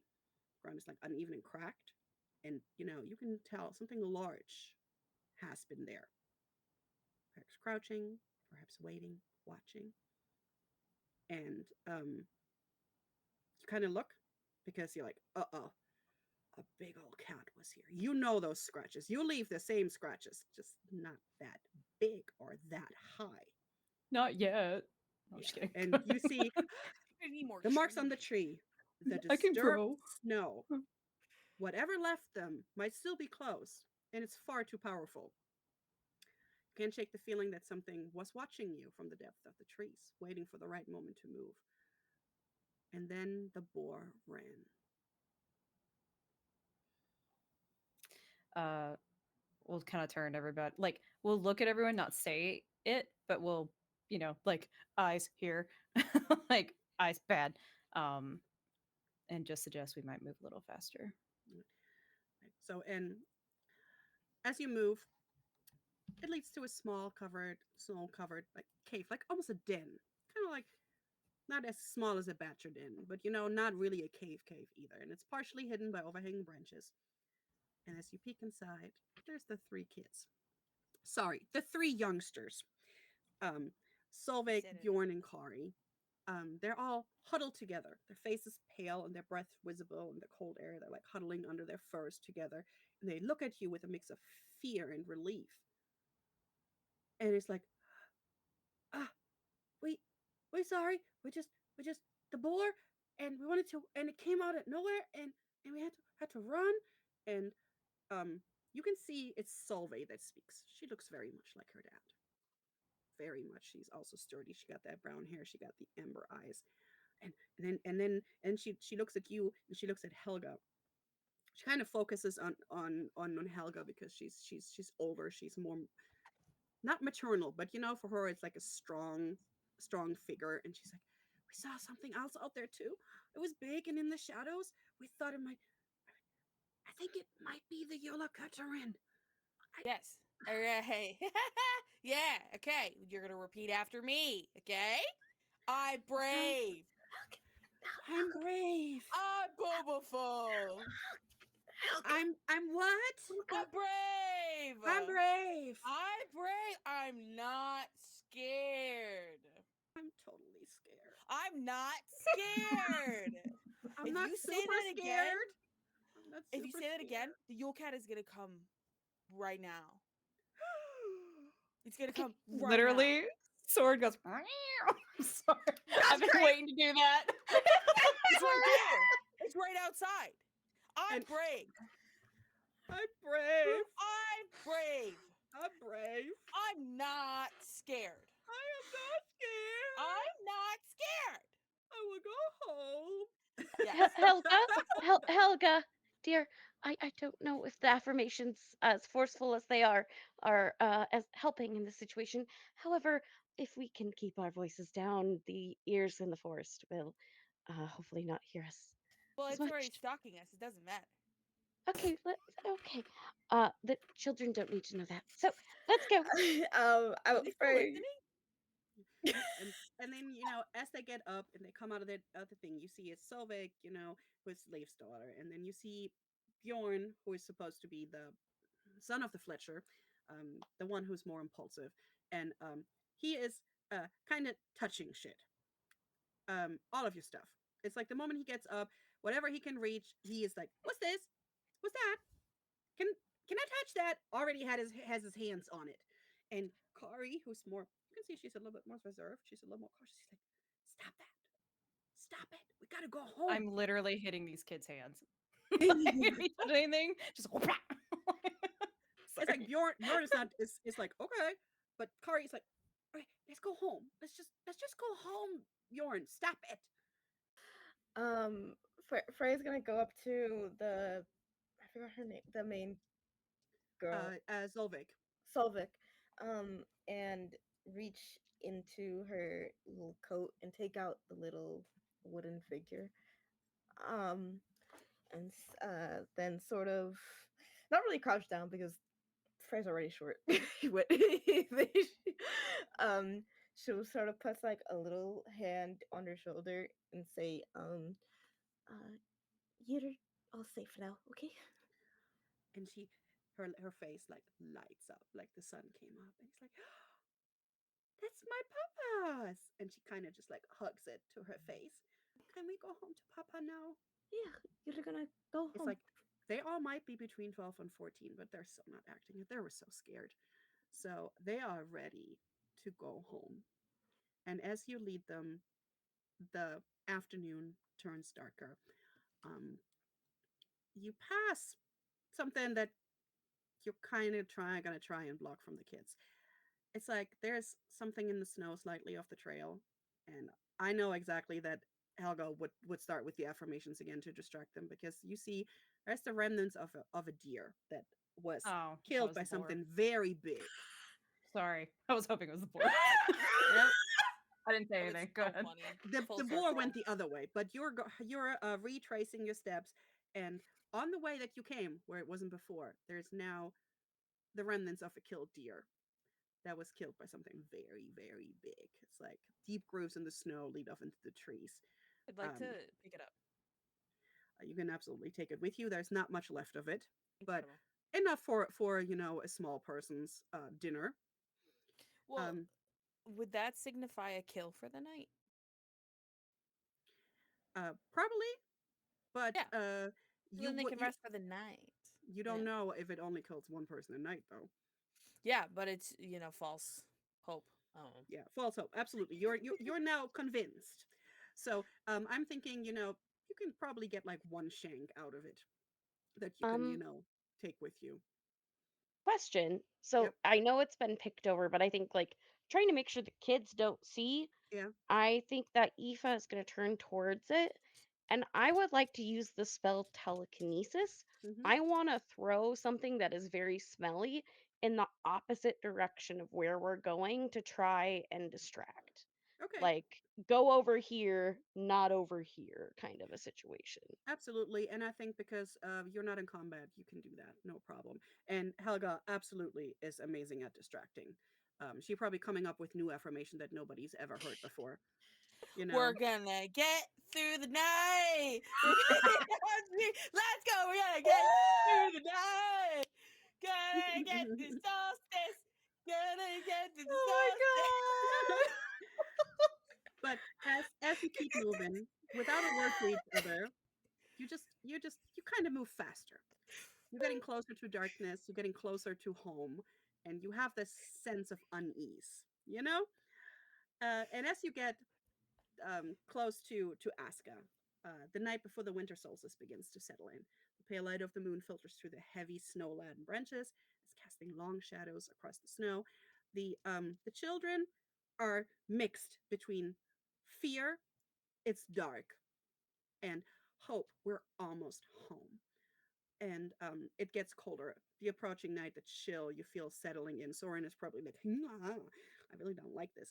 And then you hear a faint rustling in the distance, Oh my god. and everybody stops. Everybody kind of gets ready, their weapons drawn. And then from the edge of the forest, barely within sight, there's two amber eyes that gleam in the darkness. They're reflecting the moonlight like twin fires. They stare out and they're unblinking, unmoving. And everything stops for a second. And then Bjorn steps forward, trying to get a closer look. Oh my god. Oh my And god. the eyes vanish into the blackness, swallowed by the trees. And it's silent. And you only hear the faint crunching of the snow as something larger retreats into the woods. And it seems like the forest is closing in around you and the shadows grow deeper. It's like it's really still. It's like the woods hold their breath, anticipating the moment when whatever was out there is going to come back. and you make it to Aska, and everybody is still alive. And the Yule Cat has not killed you. Not yet. Not yet. You made it. Let's go. I almost shoved that kid at that Yule Cat. All right. The moment you said Bjorn step forward, I was about to be like, I'm just kidding. Yeah. As you make it in, Leif is overwhelmed. Solveig will run up with the little thing, say, Papa, Papa, I was so scared. But look. And he is just like this gravelly. You're home now. You're safe. You're safe. Everything's gonna be all right. And the Jarl invites you all to the Longhouse. And from there, you will have a night. And tomorrow you can decide what comes then. But tonight, everybody's safe and you feast in the warmth. Let's go. Let's go! We did it! Gotta get through the night. Gonna get to the solstice. Gotta get to the solstice. Gotta get to the night. I get the whole tavern. The whole tavern's singing with me. I'm Oh, drunk no. off my ass. It's a good time. Yes, you Hell have yeah. made it. Now the first night of the solstice begins. 12 nights of 12 the Yule hours. Cat, but you did bring some petals home so that if people have to leave, or maybe they'll use string around, you'll figure it out. There is some hope for the future. You have figured out what happened. You figured out what disturbed and caused the frost blaze not to be where it is right now. So they might just have to go further ranging. We don't know. That troll is still out there though. So, and we don't know if what about the boar? That is all something for a future day. Today, our shield maidens saved the day. They saved the three youngsters. They sent Leif to bed and made sure he was ready. And actually, they might have saved the boar from starvation too. So, Jerky. badass heroes. But Frey has an upset stomach because eating all of that wood, stomping through the snow was not a good idea. What did I say, Frey? I said That no more. that has belly consequences. But they Yep, have definitely. nice warm outhouses here. So That's good. Hey, they're right next to the wall by the earth. They're y'all are smart. priorities, man. I like that. All right. So what I would love to do is go around in our normal order, and you tell me who you are, where we can find you, what you're up to, and what your favorite thing about tonight was. And we're gonna start out with Merm. Yeah. Hi, everybody. My name is Merm. I played Helga the Bastard today, though it turned into a musical number. So where'd you get the name? We may never know. You can find me on Blue Sky at mermtrain.bluesky.social. You can find me on Instagram at mermrights. I will put all the links after I'm done saying all of them because I forgot to prep them. Because yeah. You can catch me every other Sunday on the Enchanting oh my gosh, what is it? Enchanting sorcery. Productions with Danny, where I play another grandmother, but this one is very soft spoken, though she can wield a gun. So Mm. it's fun. It's a gay. Anyways, um, yeah, that's it right now. There's a lot of stuff. Oh, and then next week I'm raising money on the Meadowlark Productions Twitch channel for the fires out in Los Angeles for the relief funds. I will be playing a Heroes of Hyrule 2-day campaign, and then I forgot what system we're playing on Saturday, but that'll be at noon, and then on Thursday and Friday that'll be at 7 p.m. Central Standard Time on the Meadowlark Productions Twitch channel. So I'm doing more stuff. It's fun. Yeah, I'm gonna pass it over to Mary. Hold up. You forgot to tell us what your favorite thing was. Oh my gosh, my favorite thing. Honestly, it was the affirmations because I thought it was so funny. Like before, because they're like, you can't be scared, and then I was like, I want to make it cute, and Everybody knows. And then it just turned into a whole bit. And then now we're gonna get through the night is gonna be in my head forever. Yes, So I love that too. yeah. I totally do Nelly. some of those. The whole you can do hard things. That's one of my 7-year-olds because Yeah. she's just as ADHD as fuck as me. So we Yeah. can do hard things. Yes, we Yeah, can. we can. All right. Mary, who played Aoife tonight? Your turn. Hi, everybody. I'm Mary. I've been playing Aoife. We both use she, her pronouns. As far as where you can find me everywhere but the Hell site at the Nerd on Wheels and on the Hell site at Nerd on Wheels 15, but it's more of a placeholder than anything. As far as what I've got coming up, you can find me every other Wednesday on Enchanting Sorcery Productions for Fendelver and Below, Halia's Harriers. It is a fun spin on D&D where we are fighting a fascist government and we are quickly approaching a huge milestone uh, where our village is going to be attacked, a la Saving Private Ryan style. It's going to be an epic battle. I'm terrified. We're probably going to lose important NPCs, but it's going to be a good time. So go ahead and check that out. And everything else I post on my social media. I know I've got some fun stuff coming up around Valentine's Day, so stay tuned. All right, and your favorite thing from tonight's game? Favorite thing from tonight's game? I honestly, I love the party dynamics because I feel like everyone has found their like little role and like we have the hype man that is or hype woman that is Helga. Uh Soren, they are an amazing like watching everything and just like with a little bit of mischief.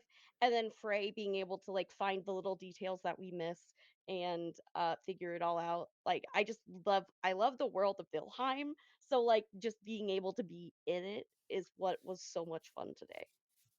I am glad. All right, Torin. Hi. Hello, everyone. I am Torin, or Torin Talks Creativity. My pronouns are she, they. I have been playing Soren, or that is really stupid that I have them. Whatever. Anyway, hi. I've been playing Soren, the druid. It's been really fun. Being a wildkin was very fun, actually. As far as where to find me, the easiest place to find me is Twitch, actually. I'm live every Wednesday and Sunday, playing games that I have no idea what I'm doing, and then doing art most of the time. Otherwise, I'm voice acting. As far as what I do, that, and then I do audiobooks and stuff of that nature. As far as cool things coming up, this Sunday, I'm actually doing another show on Tales Network on Twitch. It's a bunch of voice actors, and we're playing the Cypher system, TTRPG system, and we're all a bunch of Joe Schmoes trying to survive the apocalypse. It's very stupid. It's very fun. I'm a baker, and I clearly don't know what I'm doing. Anyway, so that will be on Tails Network on Sunday. As far as my favorite part tonight, I have two. I'm gonna do two. Number one, Wildkin. Period. Number two, I know this is weird, but something about Mary's description of her outfit, like Aoife's outfit, somehow stuck in my brain the entire time, and I was waiting for that cloak to like billow and like eat somebody. You didn't get that description. I just went with that, and that's what lives in my brain now. But yes, Wildkin and then Ava's clothes. Those were my favorite. Oh well, everything else was very fun. But those were the top two that stand out in my ADHD brain. I'm done. So the wildkin was your Mm, favorite part? Being a wildkin, or absolutely. yeah, it was Um, definitely. I love the flavoring being of the oh the claw things. yeah I was like, I figured they're like little finger cap, type of yeah. things, like a glove maybe. Yeah. But definitely the Wildkin in general. And then as far as just system stuff, I actually really, really, really enjoy the multipliers. Hmm. Versus just you get like +2, like or Yeah. something like that. Like the multipliers make it feel very, very impactful when you get that roll, and it also easier math Yes. than like my proficiency plus this. It was very fun. Yeah. Yeah, I do. sorry, I I do. will I change do it now. wish. I do wish they would have done a little bit more damage than a D4, because the boar actually had 150 HP, and he Yeah, I was ran like, this at boar is hard as 119. hell. Like, dang. And like and that boar hits harder than me. I don't It like had that for some it had an reason. armor level of 8. What?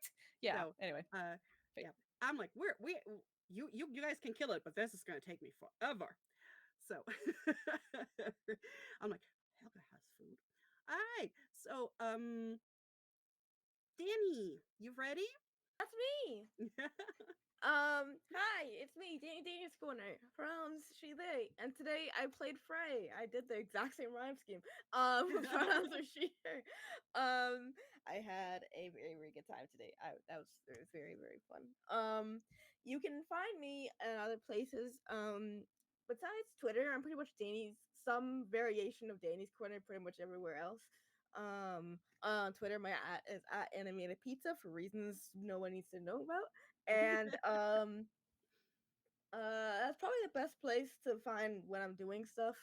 When I'm not doing TTRPG stuff, I post a lot about TTRPG stuff I'm watching, or art I'm drawing because I am an artist, so I post a lot of art. So yeah, so whenever you want to see when I'm doing another stuff, being here or being somewhere else, being a little silly goober guy, that's the Twitter's probably the best place to see when I announce stuff like that. But also follow me in other places because why not? And my top moment for today, very difficult because there was a lot of good moments. um there was something specifically that stood out to me a lot, and it was the description of like the first um empty valley sort of that we saw that was like dug up. The way you described it was like really like morbidly beautiful, and like it like in my brain it really stuck out to me. It was like the more you continue, and I was like, you're killing this right now. You're sort of this is this is I gotta learn here. I'm taking notes. But yeah, honestly, just the description in general of how just this world and stuff was like really, really good. It was really good to be immersed, and I also love eating wood. Yeah, that was hilarious. I mean, very glad I was allowed to just eat wood. I mean, It was a dream of mine. she just shows wants to like embrace the nature and feel it inside of her and preserve it inside of her. It's like basically, that those poor stone pines were gone and dead, and you're just trying to preserve their soul within you. Very clearly, Yeah, and that I was a also think very it's druid thing to do for a hunter. like Yes, yes. All right. So, and I am Vivi or Vivacia. You can find me on Blue Sky as Vivacia. You can find me on Twitch as Vivacia. Not that I've been streaming at all lately. You can also find some of the links of some of the stuff I did at vivacia.contact.in.bio. You can also find me in the Discord.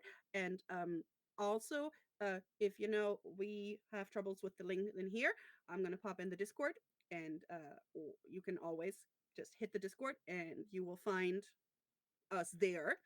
Um, cool stuff I'm doing. I'm doing this. We're going to do more of this some point in the future. There's going to be more Vildheim because we're having way too much fun with this, and our fully queer heroes, um, once they're getting back into it, and we're going to have more. Um, Aska was actually provided to us by, our fully queer heroes. It is not in the quick start, but we were not playing in the Gothic main city. We wanted to be badass shield maidens and Vikings. Valhalla awaits. So they were nice enough to help us out with an unreleased area, which is now Aska. So to find more Nurse with Dice Adventures, you can go over on YouTube where you can watch the VODs. This one will also show up there if you feel like you want to watch it again and have some fun, share it with some other people. Remember to click that follow button if you had fun with us. If you want to subscribe, nobody is going to say anything bad about that. We're going to enjoy that, but you don't have to because life's hard. But if you click the follow button, you get notified when Nerds with Dice goes live next. And if you have a story to tell, then you can always go on the Blue Sky or on the Discord, and there's a creators app, and you can pitch your own game. So you can either ask for the link in the Discord or you can head to the Blue Sky, and I'm kind of just tap that right in here. And again, we played Wildheim. Wildheim is a D10 light game, which is in the world of Wildheim, which has a very Norse, Gothic, Bloodborne, Witcher kind of feel to it. and it is coming to a Kickstarter near you in March. And hopefully, maybe we see a little bit more art and everything soon.